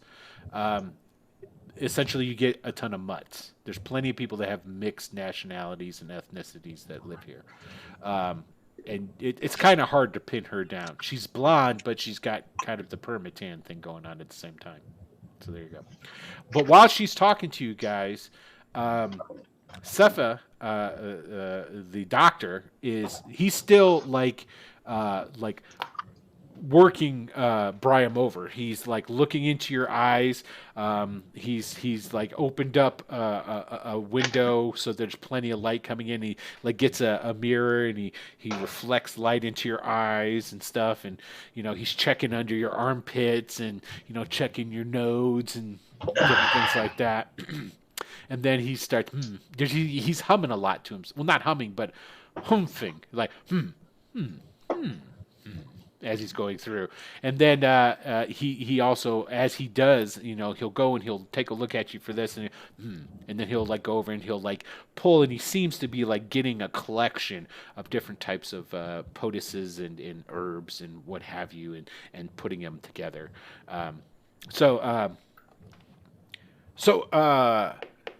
It's not the plague, is it, Doc? Oh no, it's not the plague. It's not probably the something plague. worse if you said he was with the undead, which I still. But they are Arcanus. Oh, this is Yes, terrible. that's us. Yeah, not the kind that can tell you anything about what happened to us last night, though. Sorry, we're just learning. I guess. Kayara, maybe we should tell Burgess about this in a moment. So you were about to finish telling me his what the hell's going on? Well, it's not the plague. Yes, we've established that. Now, I have full respect for the Arcanus. I really do. And while they are hell and spitfire over in that big ass city called Lysenna, out here in the north, well, I'm the closest to the Arcanus that you're going to meet in this town. So it's probably in your best interest if you folks just come clean with me and tell me what's going on. And undead. So boogeymen you ran into up there. I know that there were some Azure brothers running around up in those hills not that long ago. And They were. Yeah, I take it this is all associated with that? In a manner of speaking, we believe that the undead that attacked us were, in life, the Azure Brotherhood. And potentially some members of an archaeologist crew. It's hard to say whether who was what. One of them was wearing their colors, though, so we know at least one of them was Azure Brotherhood, or at least pretending to be. Oh. Please understand, we went as far as the Temple of Pyrrhon and to release some birds. Temple of what? Our mission was benign at best. Pyrrhon, like the sun. It's Yeah, an old Right. I know who defunct temple who up in the Puritan is. There's a temple up there, huh? Okay. You found it. Okay. And so your friend here got bitten, did you say, by one of these undead? More of a attack. scratch, I guess.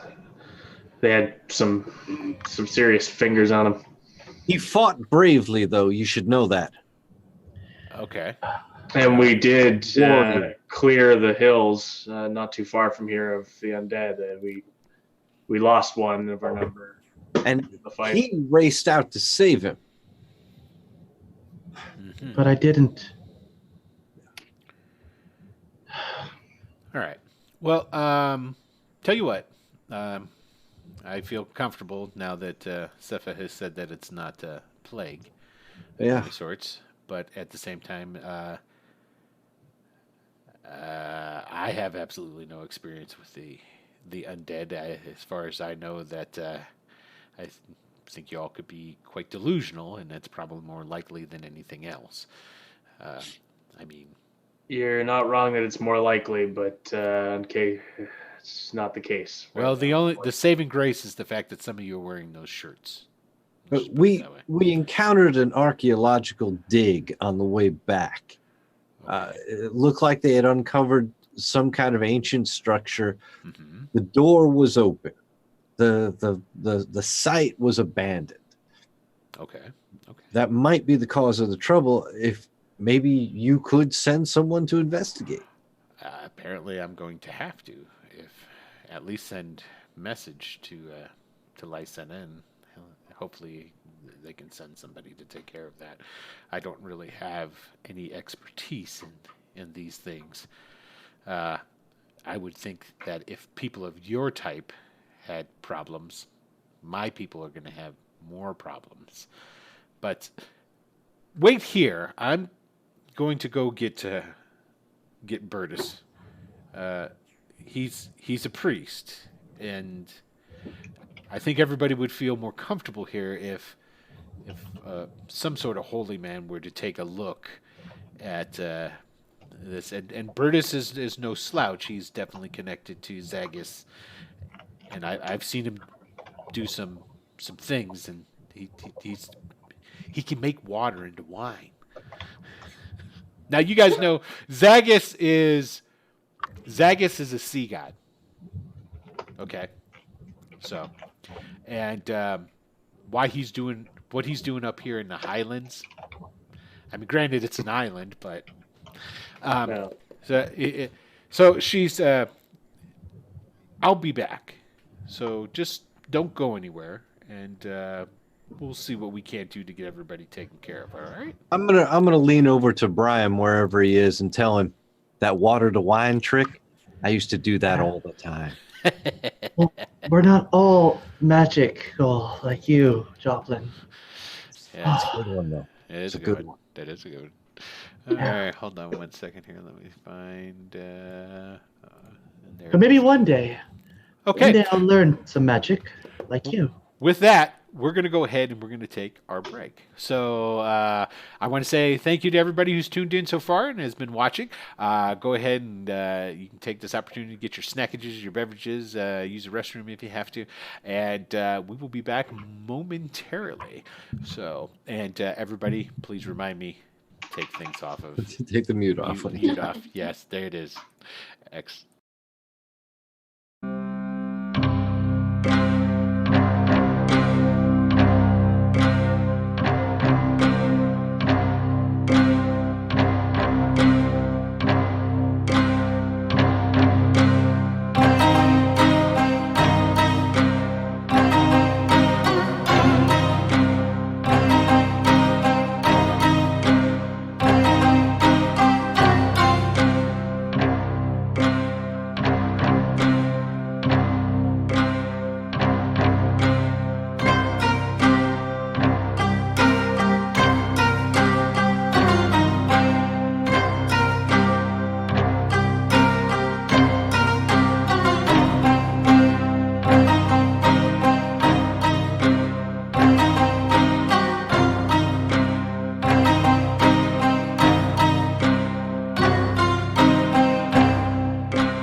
And we are back. Hello, everyone. Hello. Here we go. Pardon Yay. for shotgun typing over here while I That's quite all problem with right. streaming with a mechanical keyboard. Welcome back, everyone. All right, let's go ahead. And we've during the break, we decided that the Cepha, the doctor. Oh, we're muted. We're muted. Are we still muted? Stop muting us. Oh, we shouldn't be. Oh, well, Melanroy's a liar then. She's leading. Oh, she's just kidding. Oh! Got him. That was good. That was good. Got it. Because the first thing I was like, no, I clicked it. I didn't. Well done. Well done. Okay. During the break, we decided that the Cepha, the elderly doctor, it looks like an old Mel Brooks. Yeah, that's that. 2,000 year old man. Yeah, exactly. Yeah, exactly. Carl Ryder. Yeah. And I can say comfortably that if you don't know what that means, you need to stop watching us right now. Watch the stream later. And I'm comfortable saying that. Go watch every Mel Brooks movie. Come back and watch this as VOD. Actually, why don't you just send him over to YouTube for some clips? Just go look up the 2,000-year-old man. You get about 3 jokes in. That's what the whole gag is. Yes, every single It's all movie the is same. him and It's Carl. all the same. Yes. Well, I Excellent. guess I gotta go watch those videos now. Okay. I had that on vinyl at one point.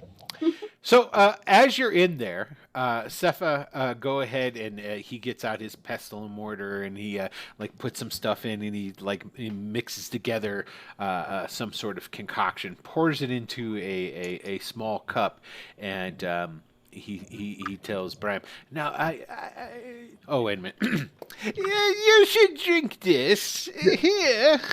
No, I don't want it. You have to. I'm a doctor." Yeah, of course, doctor. Yes. It's not that big of a cup. It's like this. There you go. There you go. Like that. Okay. You got it. All right. So it's really chalky. And it definitely leaves you with a Film? yes, a film in there. Oh. And then he gives you some water to chase it down. Oh, Yes. thank you. It seems to help almost immediately Oh, with your temperature. Okay. Oh. That helps. Listen. You still feel really sore and weak inside your, in the muscles and like at your core. But it seems to have relaxed some of that off of you. Okay. Now, careful. That's a strong narcotic I just gave you. If you start seeing things, it's because you're high. Wait, Do you have any more of it? Yes, I do. Hold on. Oh, yes. And he starts, making another batch. wait, like narcolepsy? I'm gonna fall asleep? No, as in narcotic, as in you're high. And he does this. And then when he does that, there's like a wow, wow, wow, wow, wow, wow, wow, wow. It's just like, it's got, there's like a trail of his hand going by, and you're like, whoa. The lights start being funky Sorry, colors, Cepha. and all the colors seem brighter and more vibrant. Ride the wave, Bram. Ride the wave. Cepha, are you a caster as well? The poor thing, his hearing's been affected. How come I'm a everyone- doctor. Everyone knows magic but me. It's so This unfair. poor boy. Oh, So unfair. so he goes back to making some more of that. Now, it takes about 10 minutes, and Kayara comes back, and she's got this portly gentleman, sort of, not sort of, he's dressed in brown robes, and he's got like a seashell on a rope around his neck, just kind of like hanging, and he's round, red face, balding, and he has a, well, where's he at? Oh, it's obviously the one over here on the couch. Excuse me, pardon me. Zephyr, they need a man who has the gift. Step aside. It's another I've already magician. stepped aside. I'm over here mixing stuff. And he comes over and he looks at you and he goes, he puts his hand out. And I want Joplin to give me a it's not really a notice roll, but it like I an have intelligence a question. roll. Uh-huh. I have a question about this man who just walked in here. Can I? Because we had talked a little bit about this. Can I use my investigation? Yes, you can. Go right ahead. Because Mm-hmm. I smell something fishy. Yes. And he does smell a fish. Oh, okay. 4 is enough. It's enough that the vibe that he's giving off to you, you definitely see trappings of the theatrical. Son of a bitch. So you see some of that, and he goes down and he puts out his hand. And, yes, this one is it's been infected. He's got the demon within him. No, he's going to need some powerful magic to help pull it out. At this out point, of him. can I stop before you do get there? Is there a purple guy inside of me? Can I pickpocket this man? You could definitely try. It's going to be extremely hard with everybody in here. All right, but here's where I'm thinking. Okay, I explain it to me. know exactly what this guy is doing. Yeah. And in a moment, he's going to try to palm just a piece of turkey gut or something, and he's going to appear to pull it out of Brian as if it was an infection. Yeah. I would love it if when he went to shift it into his hand, it was no longer there. Okay, we could definitely try this. So this basic thievery, right? Basic thievery. Now, how are you planning on doing this? Now, I understand you're going to try and do some pickpocketing of him, but this isn't like a, you just pull it out. Or is it? I would hope not. Or Somehow, I mean, I realize that I've maybe done this trick. So there's only a certain amount of places he could have it anyway, and they wouldn't be like normal pockets. Yeah, you've got an idea. All right. So it'd be probably more along the lines. This is definitely one of those bumping into or being overly friendly with a introduction, like the "Hey, how you doing? Nice to meet you" sort of thing.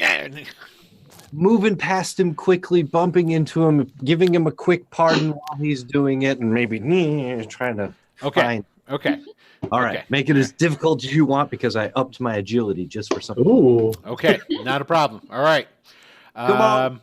Good dice. So Benny. I'm going to Betty this one. Okay. We had the persistent ones.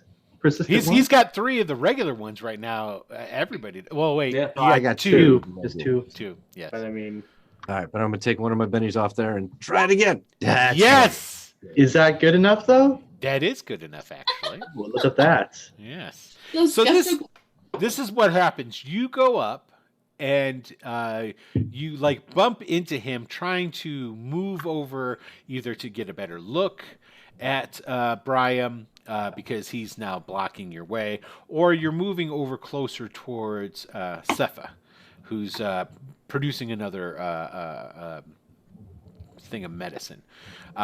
What you're able to do is you go and you say, "Oh, sorry," and you reach in ever so slightly, because he's got long sleeves. He's got on this thing here, and you go and you check, and there in the hem of one of his sleeves, he has, it's not turkey guts or anything along these lines, but it's a packet, and it's almost as it's like a about yay big packet, like something that could be palmed, of some sort of powder, and the packet's made of paper. Interesting. Yes. So you're able to grab that. Okay. And then you move past him. Watch what you're doing, son. Oof, you look rough. I've got to hold on a second. And he grabs that seashell around his neck. And he like puts his hand on your chest, Brian, and he's like shaking it. Phoenix, they're a real demon? And I'm gonna pull him out of you, son. I'm gonna pull him out of you. Oh, okay. Well, he's a lost cause. Can't help him. He turns around. He turns and he starts walking out and he goes, I recommend that you take this man out of the village, out of the town. He can't be here. Hold on. No, come back here. You were gonna do a thing. I can't. Can't. Why? The demon that's hiding inside of him is too strong. Listen, we've already lost. We've already lost one. You're not gonna let us lose another. Come on, try it. You're gonna have to take him to somebody else that has more power than I. And I don't know many that have more power than me. I don't think that you're gonna be able to. Maybe if you get him to Lycena. I bet Joplin has enough power. Maybe this is why that demon talked to me. Because he saw the demon. I told you the boy's he's already admitted it. He's in league with demons. I'm telling you, Kaya, you need to get rid of them. Dangerous they are. Dangerous. Joplin, I think, is going to do the rest of the trick. Okay. And by the way, and just to be clear, I'm not doing it to show this charlatan up. I am doing this to make Brian feel better. A placebo. Because, yes, he needs to believe the demon has been pulled from him. So I am going to do the rest of the trick with his little packet shifted into my hand. Now, you think you know what this packet is. So what I want you to do is just give me a intelligence roll. Probably should have bumped that up too, huh? Fingers crossed. Come on. You got it, man. Bards. Oh. I think I'm going to do a Betty. Okay. Okay. All right. Two Bettys. Yeah. These are worth it. These are worth it. Let's see. You know what? Oh, yep. You get two more. Yep. That's it. Come on. Yes, you do it. Okay. So, you have an epiphany of, you've heard of these. Essentially what it is the packet. Hello. What did we? Malenre. Oh, looky there. We just hit another 1,000 goal with that. Thank you, Malenre. So everybody, you now get another Benny. Jeez. Go, Malenre. Right? Woo! We're gonna go on a spending spree at some point. Like Will's just gonna have to throw like some sort of demigod at us. Just Applebee's gift cards for everyone. Applebee's gift cards. I mean, I don't know what you can buy with these bits. Okay, Yeah, so funny. what these packets are, you think, is the substance. It's sort of like, those activated charcoal sort of things where if you crunch it, then it starts to foam. Yeah, that's essentially what it is. That the stuff that's in there is inert at the moment, but once you crush that stuff together, it's going to activate it, and whatever it's supposed to do. Then with the same panache as our charlatan. Whoa, go ahead. I shall play it out. I can feel the demon inside of you, and I can reach it, and I can pull it out of your chest. Lay down, Brian, and I will push the packet. Okay. I will crush it. And I will say, come to me, demon. Wow. Okay. Come to the most powerful magician and wizard in the land, and I will pull it all the way out of his chest. Okay, so this is what happens is Bertus seems like, oh really? He's buying into it. It's like, oh, you're gonna do it? Well, I want to see. And he seems like he's buying into the performance as well. Now you take your hand down and you put it onto his chest and you activate that thing. And after you activate it, what ends up happening is it does start to smoke. But it's not like a regular smoke. it is like a gold smoke with sparkles in it Ooh, that snaps. Ooh. kind of float up from his chest, and it's like, there goes Joplin again with his magic, Brian. So, yeah. So what I'm going to say, Bastards. give me a vigor roll. Me? Or, you. Yeah? Yeah. Hey, look at that. Let's do this.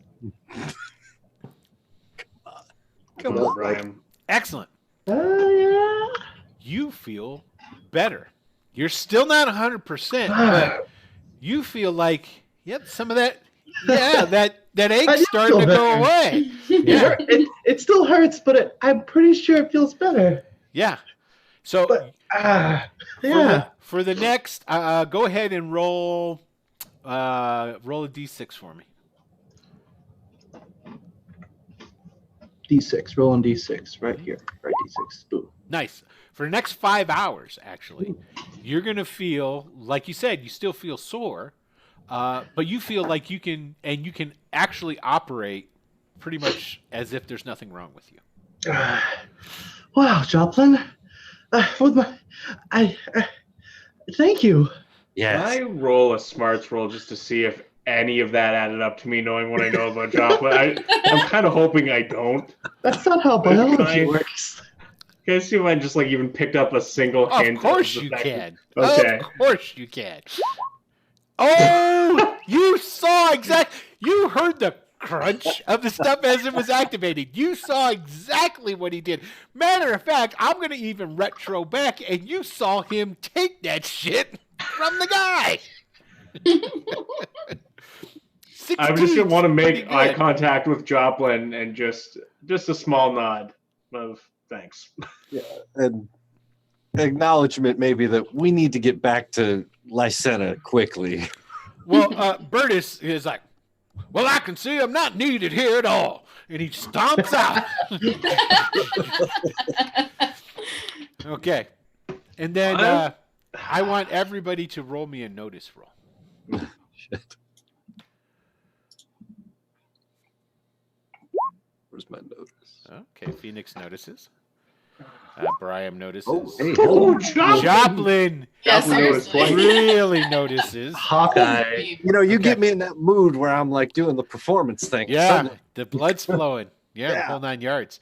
And so basically, he goes storming out, and most of you guys will notice this in a second or two, but Joplin definitely sees it coming through the open door as this swarthy, Shanish dressed man with white and silver and actually no, he's got yellow and red robes on, and he's got a red turban. He has a curved. It's not like a full blown scimitar, but it's like a it'd be the equivalency of like a short sword or a really big curved knife. It's about essentially almost 2 feet long, stuck into a red sash that he's wearing. And he comes, you can see him making a beeline in it towards the door. Heads up, kids. We're about to be visited. And pretty much when he says that, into the doorway comes this man. Okay. I'm gonna take up my shillelagh. Not like wield it, but just Yeah, just kind of like, loose it from the belt around my head. okay. Excellent. Oh, hello. Oh, that's Tosul. just me. It's just me. Oh, okay. All right. Hey, thanks, man. You're welcome. Yeah, totally. Why you didn't pad the stats earlier, I don't know, but good. Late to never. Yeah. So he's standing in the doorway, and Kayara like looks, and because she was paying attention to what was going on, she looks over her shoulder and she sees this guy, and she goes, Barsabas, there's nothing of concern for you here. Maybe you should step out and wait outside. And he goes, this is definitely something of my concern. I've heard it. I heard them speaking. You say there's undead up in the mountains. Well, not mountains, up in the hills. There were. Yes. And he comes walking in, and he looks right at Joplin. Yes. Yes. You know your friend is not healed. Yes, I do. I can... We're gonna get him to Lycena where he can get proper treatment. I bought him a little time. Yes, a little time. I can fix that for you, if you like. And he goes walking over, and he kind of like glides when he walks. He's got the grace of an acrobat about him, but he's well built, and with your notice, Phoenix, because you're definitely more accustomed to this than the others. This is a man of action. You can tell by the scars on his hands and his forearms. There's the little cuts and what have you that you get from a life of rough and tumble action. Okay, Yeah, I'm gonna step between him and Brian and just ask, how are you gonna help with that? If you don't mind me asking before you. I will suck that evil out of him. That's very specific, but also just raises more questions, if I'm honest. Yes, it does it not? And he turns and he looks at Joplin and he goes, "You know, the sun wishes it so." Let him look at Brian. Brian, Yes. I made you feel better, but I didn't. I wasn't complete. Now, this man might be able to help you some more. Yes, don't worry, Brian. Do you trust this man? Of course you can trust me. Shing! And he pulls out that long, curved dagger he's got. He's holding it, and then he holds it out. You can hold this, just so you know that I am unarmed when I look at it. I'll take. So you got it. Okay. Yeah, because actually he was pushing it towards Tony, and he stops and he takes a look and he goes, "That one you should be careful of." And he points at Ari. Yes, he's much corruption. I think maybe you're the one who needs to be careful of her. Oh, you're correct. Right. I must be careful because I don't want any of this nastiness to get on me. Don't worry, young man. Yes, I can do this. Now lay back. And he pushes you back down onto the couch. Same thing again. I kind of want to watch his technique and see if he's being a charlatan. Okay. No, that's totally cool. And so basically, after he pushes you down, and he gets like really close, and he kind of like almost crawls across your chest, and he gets really close to your face. And he goes, "You're not afraid of being cut, are you? With a knife?" Actually, I prefer not to. He has the worst garlic breath you have ever. It's like your nose hairs just all kind of like curled back up into your nasal cavity. But if it gets this over with, yeah, sure, go ahead, go, do it. Excellent. And he turns around and he looks at you. You heard him. And then he reaches into his sash and he pulls out it's a small dagger, but it's like one of those ones you hold in between and it comes out between your fingers. And he holds one of those, and because he pulls open your shirt, and he's just like feeling around. And he goes, "It's advancing, you know. It's a good thing that I was here, otherwise your friend would be dead." And he cuts your chest, and there's black pus comes up out of it. And he pushes. He then with his he gets out his and he kneads it and pushes all this gunk out, and he goes, "Oh, this is very bad. Old man, give me a rag." And he, Get him a rag. And Sifa gives him a rag, and he wipes it, and then he reaches back in and he pulls out a very small vial. It's only about yay big, and he pulls out the cork, and the liquid inside, at first you're like, did he just pull out a bottle of piss?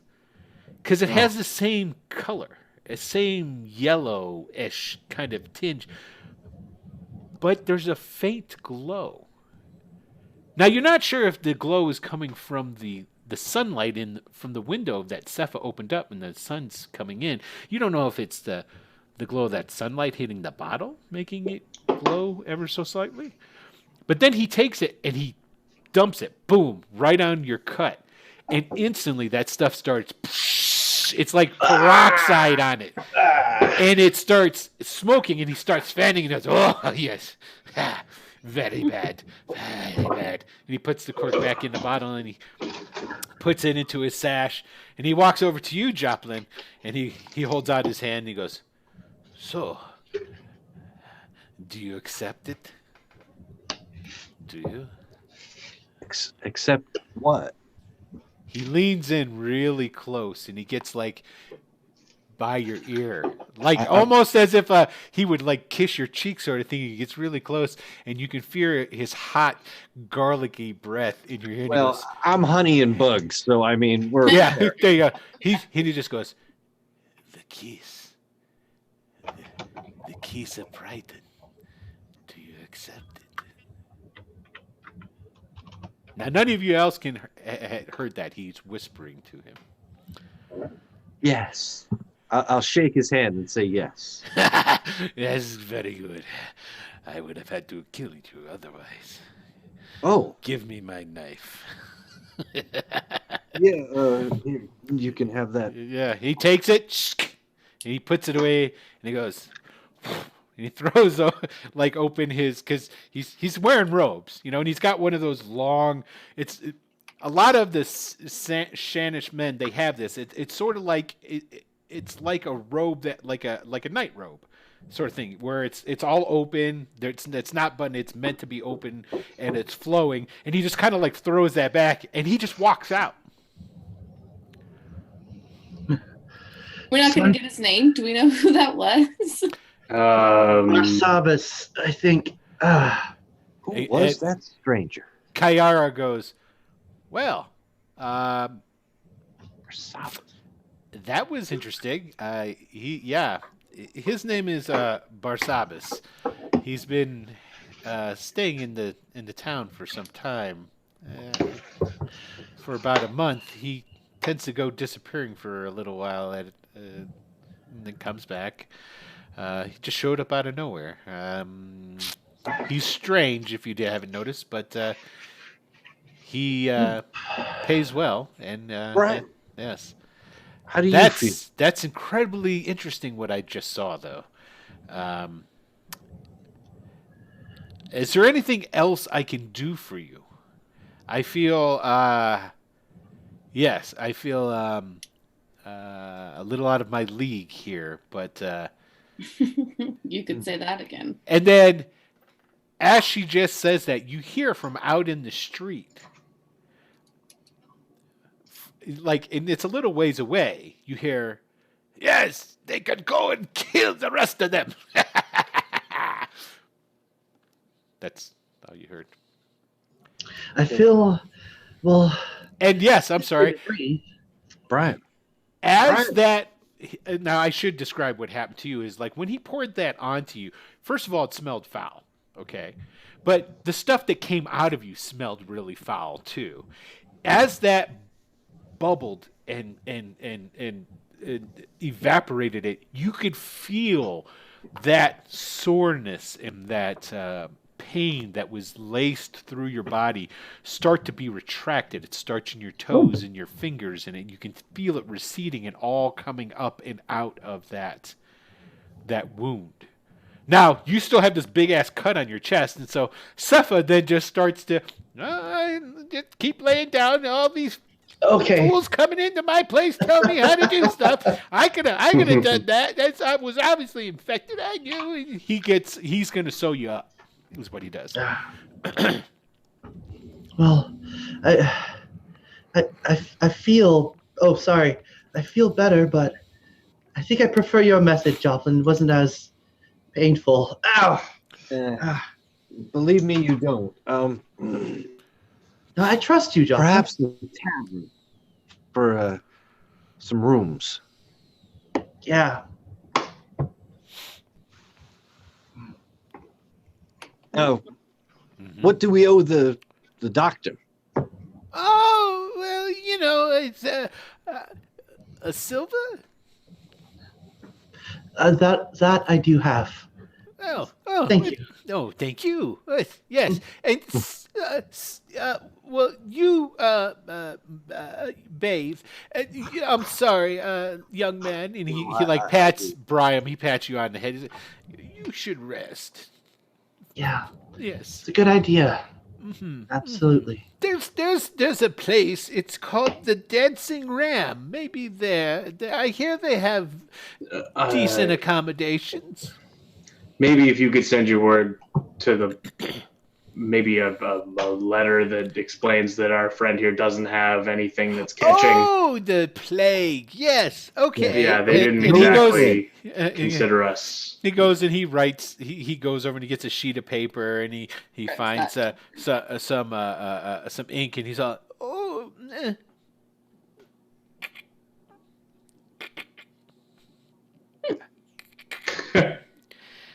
okay. And then he writes something out and then he gives it to you, Brian. What does it say? You can't read it. It's okay. I think we all know, and if you're a doctor and you're watching, I don't apologize. Doctors have notoriously bad handwriting. Now, we're going to compound that with an extremely old man with shaky hands. That's pretty much what you got. Yeah. Thank you for the notes. Kayara says, actually, if you would like to stay at my place, I can, while we make arrangements for, I'm assuming you're going to go back to Lysena? Yeah. I think that's going to be necessary, yeah. But yes, the birds. Did we what? do it? We did it, right? you Yeah. did it, Brian. You did it. Yeah, buddy. Okay. You were still cognate or lucid, I guess, enough. Lucid, that's the word I was looking for. Enough that you remember the birds being released because just like everybody else, you're like, oh shit, did they just fly away? Yeah. When you let them out. Because they all went flying like straight up and like around and stuff. And yeah. Maybe they were supposed to. Oh. But I would definitely like a bath, a room for the night, and I need to find some new neckwear. Yes, I can help all of you with that, of course. By all means, if you can either stay at my place or I can go and speak with the owner of the Dancing Ram, who I have yet to name, and let him know that. Well, look, for Is he $20, earning- if anybody in the chat wants the owner of the Dancing Ram to be named after them, There you go. It's just 500 bones. Oh no, we had knocked it down to decided 20. we knocked But it down to 20. Yes. Either What a way, deal! anywhere I know, between right? 20 and 500 get you the Dancing Ram. There it Yeah. is. Very much. Not so. only that, but if Yep, you there they double all that, are then talking they- about what then a they're deal. new NPC. What a deal! For any of those who are late coming in, the reason that we're saying this, we're making fun of other streaming channels, is what we're doing, because I had seen on a stream that will not be mentioned that you could spend $500 to have an NPC in the game named after you, because I don't do any of that. It's like, if you want to help support us, there's merchandise down below. Basically, t-shirts. You can buy some t-shirts, and or you can donate if you wanted to. Best way that you could help out with doing anything is just subscribe, or go ahead and throw up some bits at the players and stuff. Or just yeah. type a random name in the chat so we'll have something to work with. There you go. First person who types a name in and put afterwards shopkeeper name, whatever the name is, and then shopkeeper, and you'll get to What if one of to us name the put that- shopkeeper. Also, Brian. No. Yeah. Brian as well. Put Yeah. it on. Johnny Shopkeeper. There it is, John. Now I didn't state that all those playing are exempt. So, So there it his is. name isn't going to be Johnny Shopkeeper then? There it is. Larry wants it to be Malaine Ray's got Ugelbach. it. Is that Ugelbach or Ogelbach? That looks like Oglebach to me. Ogelbach. Oglebach Yeah. it is. Oglebach, the owner. I'm writing that of- down. Yep, I am too. Agobach is the owner of the Dancing Ram. I'm still in the middle of writing down who Barsabbas was, so Oh, Barsabbas. I'm going to get to know that guy. yeah, I had a feeling. Everybody can roll an intelligence for me. Schmarts. I can be Or smart. Smarts. Yeah, is that what it is? It's smarts, or is One of it? these days, my terrible Yeah, smarts won't ace, but they've been acing pretty frequently. Yeah, there we go. That's the one. Okay, and that's all the rolls, I think. Smarts, right? Actually, Brian, you're the one who remembers it. Hey, look at that. Okay. Barsabbas is a name that you heard Syndra said. Syndra had said that she was at the excavation when some crazy dude who said he followed Pyrden showed up and killed all of the brothers. Whoa. Hey, And probably would have killed her if she hadn't have gotten away. wait, Barsabbas. Don't you remember? I think he's the one that killed all those men at the dig site. I mean, we've killed our share of pirates too. I mean, maybe he was just getting. What is he's involved in all this, and if he knew how to cure me, then I don't know. That's a good Perhaps. point. Yeah. Now, when Brian brings that up, you guys remember in the coach ride back when Syndra was talking with Ogret about everything, when she told him that. And the reason she went into hiding was not just because she originally she escaped from this lunatic who was killed pretty much at everybody at the dig site, and so she went to back to the Brotherhood, and they didn't believe her, and they thought that something funky was up, and she didn't trust him. So that's when she went into hiding, and then that's when that whole ball of wax got started with her. Bolax. Yeah. We, So I'm going to rewind it for a second, because Kayara is still in the room here, and so is Sepha. Does that make a difference for Brian? Nope. Okay, Why cool. would it? So he just said. So Kayara goes, "What was that? Did you say about him?" He must have helped fight people at the dig site. Okay. Interesting. Okay.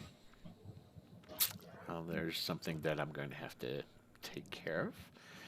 All right, let's get you people into a place. I need you to be taken care of, and we need to make preparations for you to. And please don't take any offense from this, but I really want to get you out of my town. Okay, and get you back to where you need to be so that you can do what you need to do. That's So, fair. why don't on second thought, it's probably a best idea if maybe you do stay down at the Dancing Ram. I'll go down. I'll talk to Ogobach. Did I say it right? You got him? I think so. I Okay. like it. Okay. Of course, I write down owner Dancing Ram, and then it didn't write down his damn name. It's still in the chat. There we go. Ogobach. I don't mean to be rude, but what's changed since you offered for us to stay at your place? What? Well, you just brought to light that you know a man who just killed a bunch of pirates that are. To be clear, we don't know him. But you know people who know him, and it made me think twice about being, degrees of separation. You know somebody who knows him, and he kills people. Maybe somebody knows you might come try to kill you, sort of thing. So, I hope Yeah, that's not I mean- right. I hope I don't get a call and have to come down to take care of something at the Dancing Ram. But there's people at my house that I really would prefer not to have to be in that sort of. And You know what? Based on Ogobak, the way the last 3 days have gone, you're not making the wrong choice. So, Yeah. I mean, It's But dangerous. I appreciate that. out there. Do you believe we're going to be attacked? I If- don't know. I don't know anything. You came in spouting about the undead, which is something out of a fucking storybook. This guy pokes black ooze out of somebody. The crazy man who pops in and out of town for the past month comes in and pours piss all over him and then cures him. Yeah, I don't know what the hell's going on. And No, you're don't you and know you're Arcanus. I can see how this might look strange. So, yeah, just a tad. So that's all. It's happening in your backyard. How don't you know about this? It's in the fucking hills. We don't go up there. We're down here. We're in the plains. We're herders, and we deal with the mercantile Right. stuff and yeah. But the threats that are around your city. I'm sending a note to somebody. I mean, if you guys didn't do it, what do you expect me to go up there and do? You're the fucking Arcanus. I'm just a sheriff. I know I look badass, and I am, but Sheriff, I'm assuming one or two of you, this boy over here is saying that all of you have magic. You're from the Arcana, so I'm assuming that you could probably drop a lightning bolt out of your ass any time now. This is above my pay grade, as they would say. There's nothing I can do here. I will give a letter to you to take with you, if you don't mind, to deliver to the council. And so that they can be informed of what's going on. But you've already said the Arcanus knows what's going on, correct? yeah, to the best of our knowledge, they have about as much. Yes. We have Figured to out go as we back do. to Lysenna to report. I mean, this. I appreciate you coming and giving me this information so that we can be in a heightened awareness around here. I mean, no, you're right, Sheriff. You're right. Well, we will thank you for your time. And well, I'll walk with you. I'll take you down to the dancing ramp. So that good. By the way, do you know any good haberdashers? Somebody with Yes. scarves and I can show you them along the way. excellent. Okay. So, and Sepha he started making tea after this now. So, and he's just like puttering around, and like you guys are standing there talking, he like just kind of like putters in between you guys, going and doing his stuff. Go get some water. Go get the tea. So, okay. So, Kayara will take you guys. She'll lead you back through the streets. I take it now you guys are pulling your cart down there. Yeah. Yeah. Okay. Yeah, and you feel great. I mean, you got soreness in your chest now because, well, you just got stitched up. But, yeah, you don't want to do that because you'll pop your stitches. But It hurts when I do this. yeah, don't do that. don't do that. Not this. Hey, But when I do this, that's when it hurts. Yeah, that's why you don't do it. Sorry, I've had a few stitches in my life. You just want to keep that down here. Yeah. Oh, that's smart. That is smart. Yeah. Yeah, yeah. But So- I'll walk. So I'll she'll take you down, and then along the way she'll actually take you into it's essentially it's a warehouse. But when she takes you in, it's full of clothes and hats and shoes, and they just haven't. This is the stuff that would eventually go down to Lysenna, for Excellent. yeah, and so you can get a new. I should look around for a minute and I like that, and I do like that, and I'd like that too. Oh, this is the one I like. There we go. There it is. Yeah. Dun, dun, dun. Excellent. Well done, sir. So you can get outfitted, and for how nice do you want to go? Because there's some really nice clothes here. There's all kinds too, as in they have a lot of the different styles that like the Western people wear. There's the Shannis and more of the Middle Kingdom areas. There's Gulkin type of silks and different things. So there's a number of different types of styles. So you can get basically dressed up however you want. I just want to know how much you want to spend. Honestly, this is all I needed to complete my outfit. Now that I feel the power that I felt, I'm going Okay. to to my Arcanus outfit. So mostly it'll be my whites and my scarf. Yeah. Now, were you And, wearing? You weren't wearing your Arcanus when you got burned up, were you? I was not. I didn't haven't think been so. wearing it up until now. That's what I assumed. Okay, cool. Because now I'm feeling it. You know, I'm feeling Gotcha. like Yeah. Proud of That, yeah, that makes complete sense to me. Okay, cool. So they basically just give you that then, just to get rid of you. Like, yeah, go. With it. Hey, I mean, if this stuff's free, I mean, this stuff ain't free. I don't have any money, so I'll see you later. They take you down. Kayara takes you down. She talks to Oglebach for you. Get you basically 3 rooms. You can sleep 2 to a room. So he had just assumed that the lady would prefer to have her own. But so there you go. So you've got She'll take her own room. okay. So you got 3 rooms at the Ram right now. They've only got 5 rooms, and one of the only other room that's taken is taken by Barsabbas. This is where he Oh. sleeps. what? So, How coincidental. yeah. So then, is there anything that you want to say or do or ask of Kayara before she leaves? I would probably just tell her, hey, listen, I'm sorry we caused a scene today. Oh, you didn't cause a scene. No. Don't worry yourselves about that. I'm worried about the scene that might come. You've done nothing wrong. You did what you were supposed to do. It's our job to try and help people. I'm glad that your friend Brian, right? Yes, was able to get that's taken me. care of. Yes, I mean, don't get me wrong. I'll also go home. I'll write up a letter so that I can have it for you in the morning. Let me know in the morning. You can let me know everything that you need. Take your time tonight to think of what you need. While the rooms are on the house, anything else is, well, you'll have to, Yeah, we you know, we understand. pay for it. So, Thank you. and so she then departs and leaves you. And essentially, when you guys come in, again, the place was still, because it's still the early. People are still out working and what have you. So there was only one person in there at that point in time. And so, what are you guys going to do? What's up now that you have a place? What's your next steps?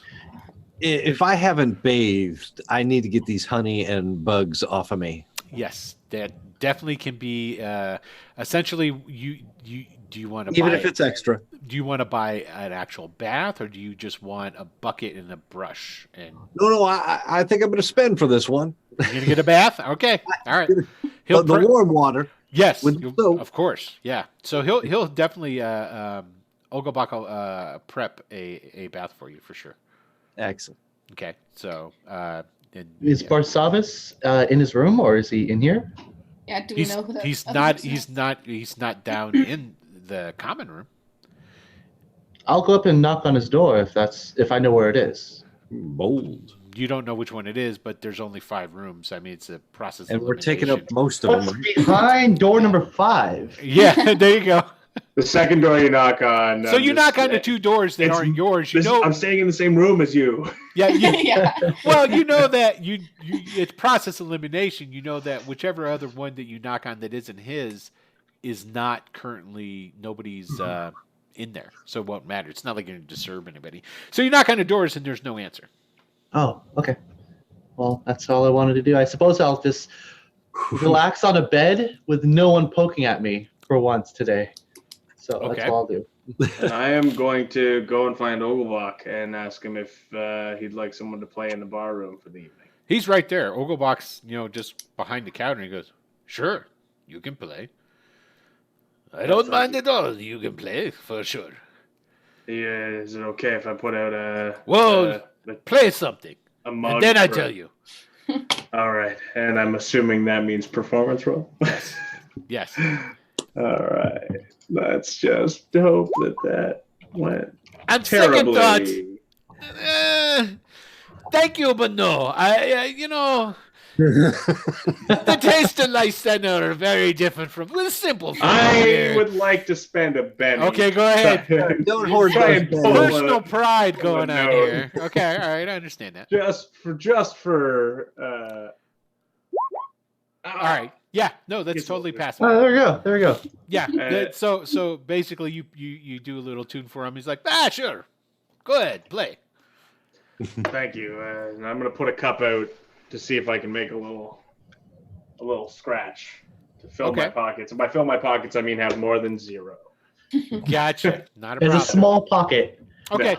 So basically, what's going to happen then, if you guys aren't going to do anything else, I guess I should ask. Besides, Brian's going to go and just start resting. Phoenix is going to get ready for. I guess you're just going to chill until there'll be a lunch crowd.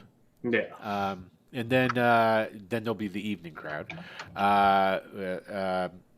Joplin's getting washes. Is Ari going to do anything in particular for?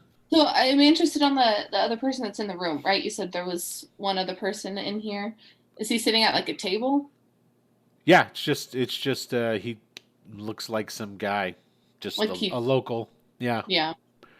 yeah. Okay. He's dressed in Shanish wear. He's got he doesn't have a turban on. Turbans really are only basically when you dress up, but Yeah. he's got the long shirt on and long. Is it a big table that he's sitting at, or just like a couple of chairs? No, it could sit 6, and he's the Okay, only one so- sitting there. Yeah. So I'm gonna sit kind of on the other side. Well, I'm gonna get a drink, sit on the other side of the table, and just Okay. sit there. And Or I might, he's just So- like starts looking at you when you do that. He's like, "There's all these other tables, and this lady sat next to me." Okay, he doesn't say anything at first though. okay. Unbelievable. We travel the length of this island with her. She doesn't say shit to us. Well, of course, you guys. Yeah, you're not her type.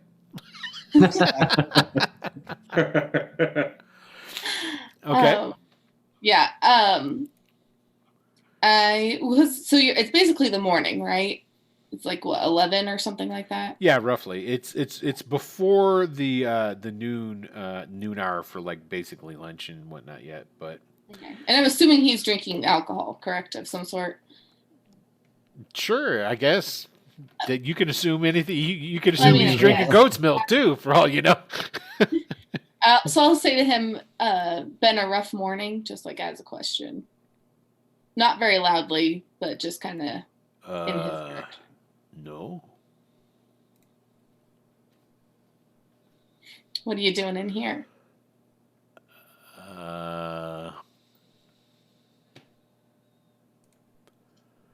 Okay.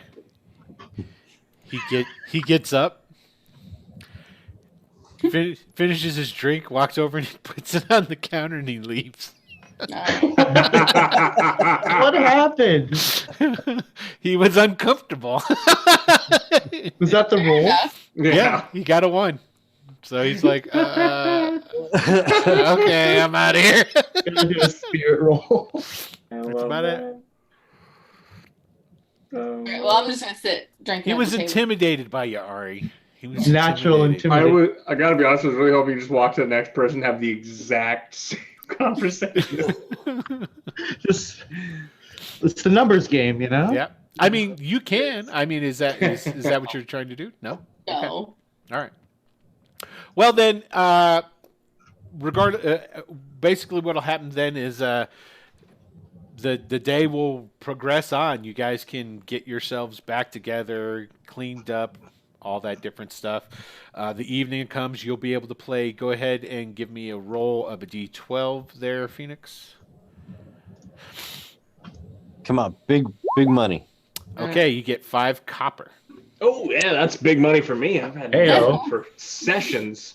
Yeah. Yep. Basically, for everybody here, you for your food and what have you, go ahead and deduct 2 copper, except for Joplin. Joplin deduct 3 because you had the hot bath. Yeah, I get it. That's I get it. That's expensive.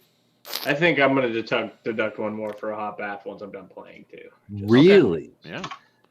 Which, Wow. by the way, if, I for for, one am the, very surprised. for viewers who know about my hindrances, who don't know about my hindrance, I have a poverty hindrance. That means I give up half my money. So I'm down to 2. So it means next session I start with 1. So There it is. doesn't have money. Yeah, but that's why you got Ari. She's Yeah. loaded. And the Yeah, you got all that gold, honey. Don't even try and lie.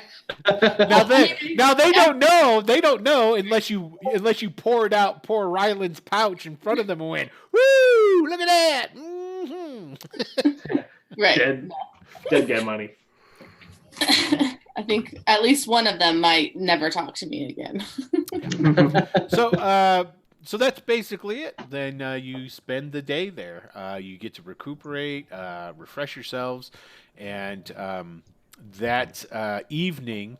Well, she said she would come in the morning with it. So the next day. Now it isn't super early. It's early, but not super early. So we'll say 9 o'clock. Nah, we'll say 8. These are country folk for the most part, so that's early, which is not early at all for Brian. And he basically goes and gives Kayar comes finds you guys, and I'll just say that you're huddled about a table inside the dancing ram. There is a morning crowd, and so you guys are part of that crowd. You get a lot of looks, but nothing in particular. Kayara comes. She has a sealed and stamped letter, with the wax seal, and she hands it to Joplin. He goes, "This is a letter. If you could please deliver that to the council, I would be much appreciative. Is there anything I can get for you before you leave?" We have supplies in our cart still, right? For food. Yeah, you have some, but I mean, if you want to replenish, you can. You could actually replenish out of the dancing ram. We probably need a livery for some horses. Yes, that would help. You just need one for the cart. Yeah. I mean, the cart itself, if you all rode on the cart, you would all fit. Because you could have 2 on the seat and then 2 in the back. Is totally acceptable. You don't have cages anymore. It's not gonna. You won't need all of the supplies. It was more of a speed factor. So leaving at, say, like if you left now and you just go on the road, you're gonna make it back to Lycena as it starts to get towards the early evening. So it's totally up to you how you conduct that. How much is the horse going to cost? That's a good question. Let's take a look. Let's see what they try to say that these beasts are worth. I'm gonna buy some bread while they're talking about horses, if that's fine. Yeah, you can buy some bread. It's Heyo. not as good as your mom's, And But I bet you it's different, and that's how you get ideas. it is different. It's heartier because Interesting. the bread in the city, while they do make a hearty brand for more something for to sit well for consumption. Bread for soft hands, I'd say. Yeah. These people here really prefer their more substantially Bread with crust around here, I imagine. There's like the kernels and the grains and stuff or whatnot are in there. Yeah. So we're gonna say a horse. There we go. Of course. A horse is a horse, of course. It's 3 silver. Ooh, no, it's more than that. 30. 15. No, and actually it should be more than that because of where you're at. They don't really have an awful lot of horses here. Matter of fact, somebody roll me a D10. Anybody? Don't make it me. Okay, I'll roll it. Joplin, roll me a D10. All right. Squeaky wheel gets the oil, right? Yep. 1d10. Mhm. What's a 4 get us? Okay. A 4 gets you 4 horses. No, it gets instead of it being 30, it's 1 30. silver. 34 silver is what happened there. Yeah. So somebody's got a horse that they'll sell you. It's a draft horse. It's not really meant for riding, but it's meant for pulling things. And they'll 34 silver they'll part with it. Well, I have 10 silver I can spare. I'll spare 10 as well then. I have. I'll pull out a gold. I'll try to be stealthy because I don't want them to know per Is se. gold but- like 100 silver? Yeah, let's take a look at the I've got it in here. Currency. Let's see. How easy to Because- find was that? I would just reach into the bag and grab what I can. I Oh, don't 20 necessarily 20 Yeah. silver gold. yeah, 20 silver is a gold. is a Well, it covers it. It covers it. Oh yeah. Plus Give a her tip. change. Yep. Okay. I'm not gonna I say. take the one copper I'd pulled out of my pocket and put it back in. Like, yeah, okay, you guys got this covered. That's great. Thanks. Yeah. There you go. Okay. Yeah, man, she just whipped out a gold on y'all. Yeah. I'm just going to like raise my eyebrows and be like, whoa. I mean, I kind of It doesn't take a rich. it doesn't take a Sherlock Holmes to probably. I mean, the first night I stayed over at Bryam's. The second night, I didn't say where I was going. right? So it's not like I'm of means. But Okay, so yeah, so you guys buy a horse and you're able to definitely to ride back, then in your cart. Hey, look at that. There it is. Is there anything you guys want to talk about or do before you leave? leave this town? Yeah. Other than Oh, well, Six I did want to find Barsabas if I did run into him. Actually, I would kind of look for him in my spare time. Okay, so I- basically, Wouldn't mind that either. okay, yeah. Maybe- Actually, in the morning, like you didn't see him at all that evening. Okay, so I need someone to roll me a d6. I'll do that one Okay, before you roll it, before I roll it. Ari, do we want high or do we want low? Low. Okay. Rolling a d6. Yeah. Fuck. Ah, Yeah, he didn't come home. interesting. No. Oh, it feels like I did something wrong, and I just wanted to tell. Well, first of all, thank you. I'm talking to you, Joplin, by the way. Yeah. But also, I don't want things to blindside him. You know, the way that Kayara kind of talked about it. It didn't seem she had the best intentions for him, did it? The best we can do is try to come back. And who knows? This information may be of interest to the Arcanists. They may ask us to go look into that excavation. Well, we tried, and that's the best we can do. That's what that's my dad always said.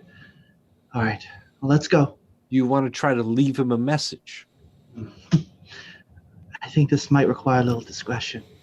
True enough. Come on. All right.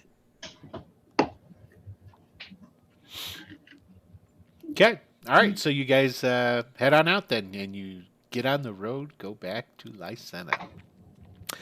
The trip is completely uneventful. Woo. Thank God. The only thing is basically you got a sore butt. You know, that's about it. You do pass by Dumbart on the way to Hey. Lysena. They seem to be fishing like normal.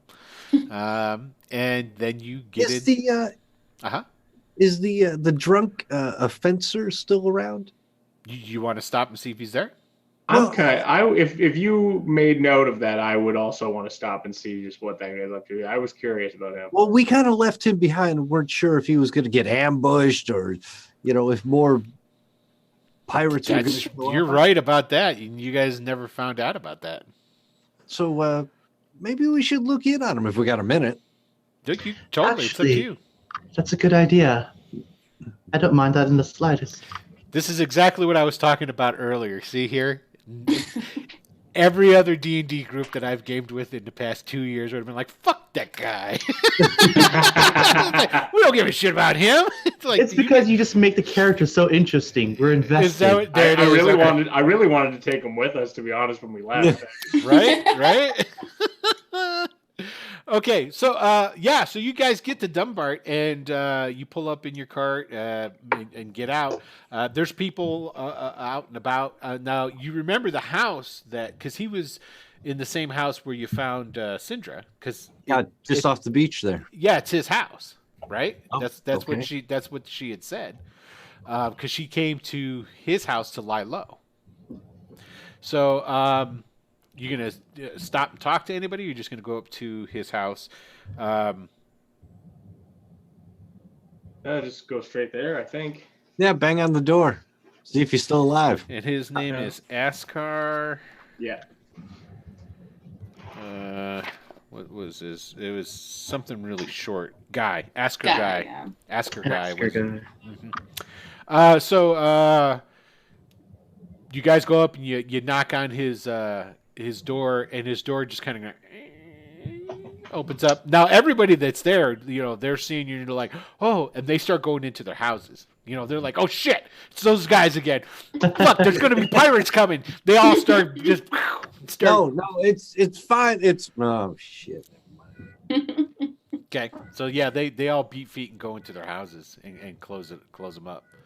So when you knock on Asker Guy's house on this front door, the door opens up, and you can tell that even though it was closed at this time, you can tell it's probably been open and closed. There's like leaves or sand that's been blown in and what have you, and it was a mess anyway the last time you were here, so it's still kind of a mess now, but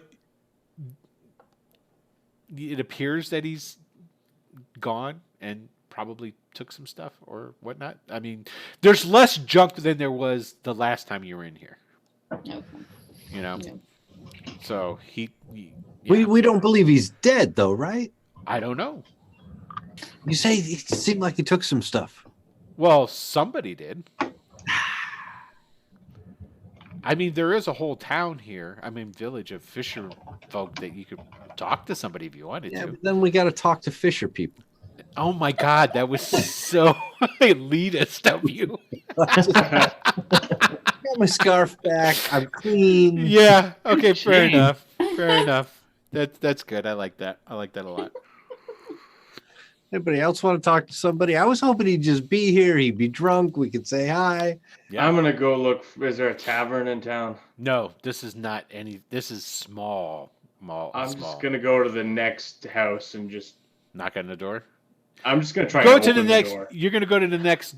You're just going to go to the next house and just open the door. I'm going to try. Jesus. I'm gonna walk to see if the market's open. Okay. There's a small market. There's no market. There's no market. The only thing that was Where do here. people get food here? Yeah, the fish You market. make it. I think Make it. You make it. Yeah, this is just a fishing village. It doesn't have there's no tavern, there's no businesses, no shops. Understood. There's a gravel area where all the boats are pulled up and where they put up all their nets and do different stuff. It's kind of like a community area, but that's about the closest that you get to that. Go Phoenix. Don't Phoenix. even bother. We should just go. Well, he was going up. So what I need you to do there, Phoenix, is are you going specifically to one where you saw somebody go in? Yeah.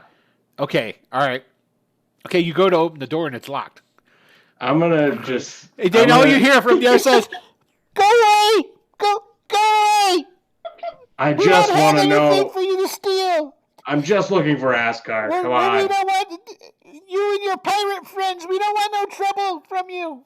I'm going to attempt to intimidate these people. I'm just going to be like, listen, I'm going to bang this fucking door down. Just tell me where Askar is. He's gone. He's gone. He's left. He's not here anymore. Was that so fucking hard? Thank you. Yes, it was. You're scary as fuck. Phoenix. Thank you. That's very kind of you to say. Thank you. Bye. And I'm just going to go find everyone and tell them he's gone. He moved out. I mean, can you blame him? The last time you guys show up, a pirate ship came pulling into town, and a bunch of people got killed on the beach. Well, I think only one got killed on the beach. Oh no, two. Three. Two got killed on the three. Three. Huh. Yeah.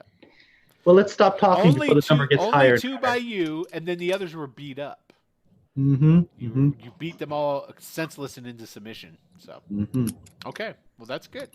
Okay, so then you guys get back onto the cart, and I couldn't find a marketplace anywhere. What'd you guys find? No ass car. He's gone. But it sounds like he's alive, and that's good news. Yeah, he moved on his own volition. I don't think he was taken by. I mean, unless Alright. these people aren't to be trusted, but they didn't Well, say anything with the it's- Azure Brotherhood. yeah, and I'll drop just the Asker guy is he's essentially he's worked a lot with Syndra in the past. Because when he's sober, he's, I guess, quite the swordsman. So maybe he went to go work with her. She's in town now. The Arcanist, as far as you know, she hasn't. So, okay, so you guys go get into town, and there you go. And you can start thinking about. I take it you're going to take the cart and just go directly to the. Well, it's getting late though. Are you going to just go to your homes and then go to the Arcanist in the morning, or are you going to go there now and see if you'll get seen? I think at the very least we should go there and see if we can find the fella who set us up with all of our equipment, and just if he hasn't left for the day, return his cart. the Golkin Yeah, guy. report in right away. Bagra. That's one I actually have written down. Yes, I also realized afterwards I did have Barsabbas written down, and I had written down no good son of light, I believe is what I wrote down. That's the only note I had on him from before. Yes. Oh, He, So I did have she notes as she well. she when Syndra talked about him. Now that you found your notes, he claims to be a son of light, which are essentially fanatical Puritan. It's like a branch of the Puritan religion, fanaticals that their I'm not lights gonna of judge them so cleanse quickly. cleanse the evilness of the world. Sounds noble. Yeah, oh yeah. So Don't judge so harshly. Fanatic. okay, Who knows? Who so- knows? I'm just saying, who knows? exactly, and that's how it should be. Yeah, what is my guy's name at the stables? Bagra. Bagra. That's right. Yeah, Bagra, Golkin Man at Arcanist is Yep. what I have written down. Okay, so you guys take the cart back there, and there's stable boys there, but Bagra is there, so like they get him, let him know, and so as you guys are there and unloading the cart, he goes, "Where are all the horses?"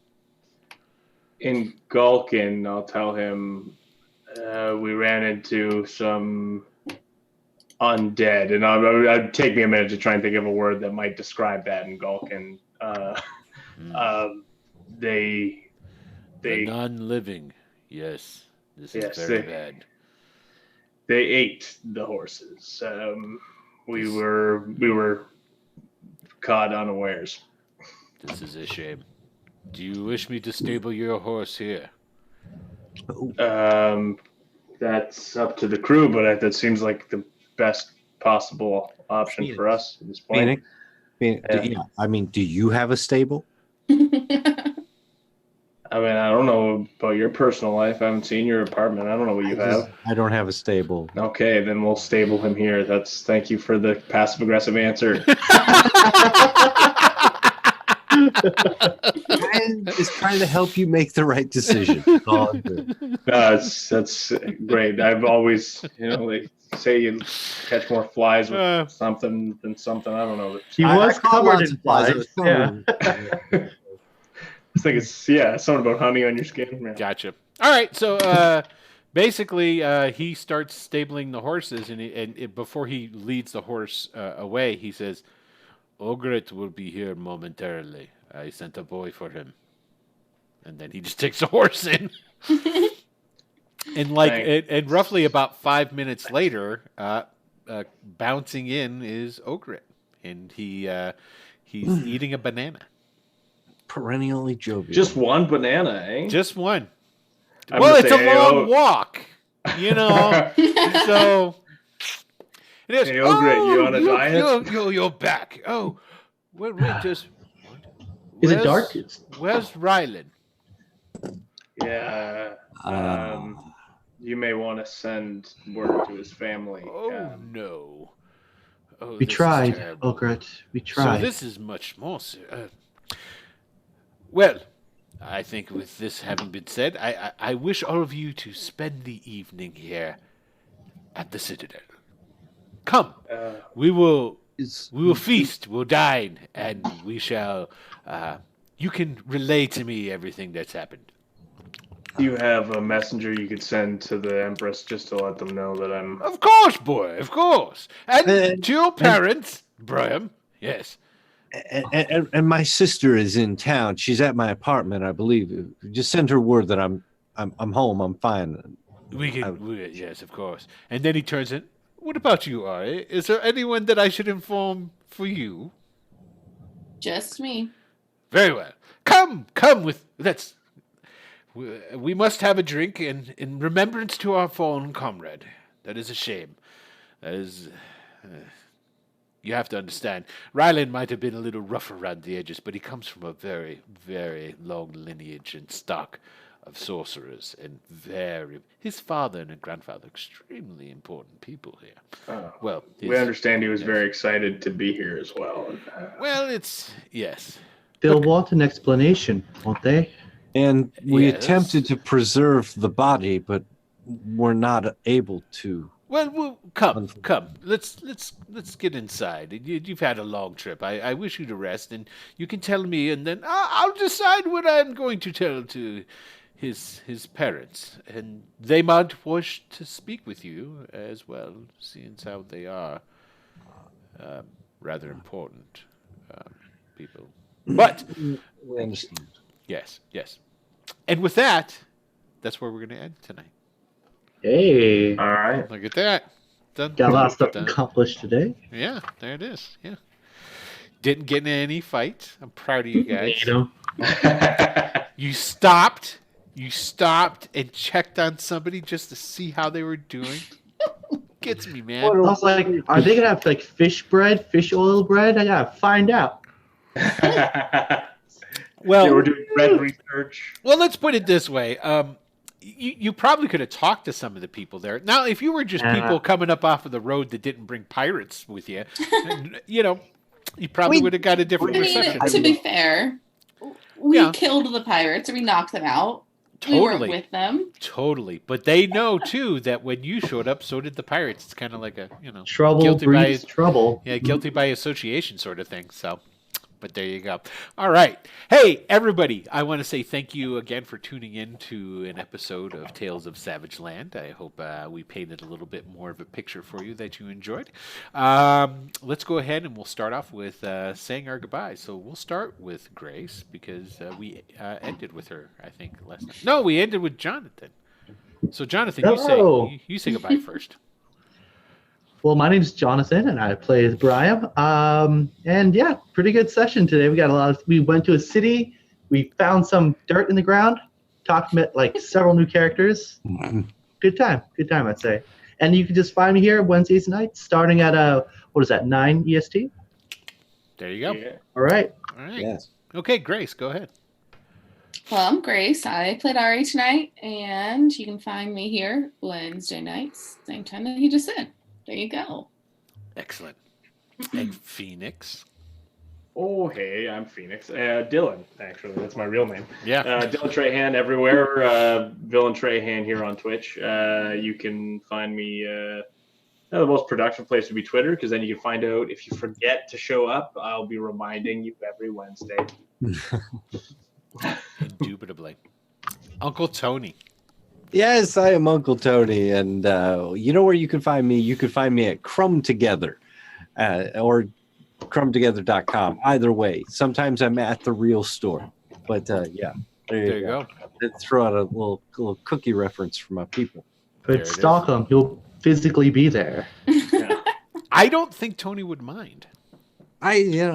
Surprised me. Try and get him to buy some oatmeal raisins from you or something. You know what I mean?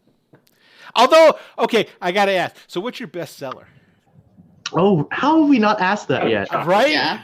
It's got to be chocolate chip. It might be peanut butter. People love peanut butter. No, you're way off on the peanut butter. Oh. It's always chocolate chip. You can go into any cookie store in the world. It's always chocolate, chip. Yeah. Okay. Yeah. The You know what's so funny? what's the second best then? in our store, Mhm. we've got a gluten-free cookie that has a flourless chocolate You just brownie killed cookie. Jonathan. That's it's all like crispy meringue chocolate on the outside, Ooh. and then you break it open to like gooey melted chocolate Ooh. chips. Yeah, I dig on that. That's It's good. midnight. It's way too late for me to eat, but now I want cookies. Right? Oh, good stuff. Good Really? stuff. That's All right, good. everyone. I'm Will DM or Will GM when I'm doing this here show. This is Wicked Studios LLC, our Twitch channel. You can catch us every Wednesday here playing Tales from a Savage Land, where we do our Savage Worlds game. Every Tuesday we do D&D Greyhawk. Currently it is still on the Return to the Bandit Kingdoms. We are in the last couple of episodes of that monumental story arc. It's been going for over a year, and it's getting down to the big bad and the end all be all. So you can definitely tune in for that. Actually, down below, like I said, there's a link down there that'll take you to all the old episodes of Return to the Bandit Kingdoms, as well as old episodes of Ravana, which is here every Friday at 8 p.m. Eastern Time. And Ravana is basically I play in Ravana. I'm not the DM. Jarrus is the DM in that, and it is literally just a bunch of old dudes. Well, Jarrus isn't old, but it's a bunch of dudes getting together, just being silly and playing D&D. I mean, it's yeah. Now, Bandits will be after Bandits goes away. We are going to be going into Ghosts of Saltmarsh. So we're going to actually pick that up, run that for a little while, run through at least the three main adventures that are from the original series before we go into our next long campaign, Greyhawk campaign there. So, and that, I think I covered everything. I won't talk about the down roll. No, not until I film another episode. Nah, why bother? Yeah, I posted it in the chat, but you should also join the Discord. Yes, thank you very much. So, and if you haven't, go down below, click on the link that'll take you to the Discord channel, which I think I put that down there. And yeah, cool. And join the Discord chat so we can chat to you about all of our shows, and you can chat to us about them. And give us suggestions. Tell us how bad we're doing or how good we're doing, or how great Tony looks in an ascot. I mean, yeah, we need to know these things. So, but that's about it. Again, I want to thank everyone very much for tuning in, and we will see you all again next Wednesday. Peace out. Maybe something like that. Ooh.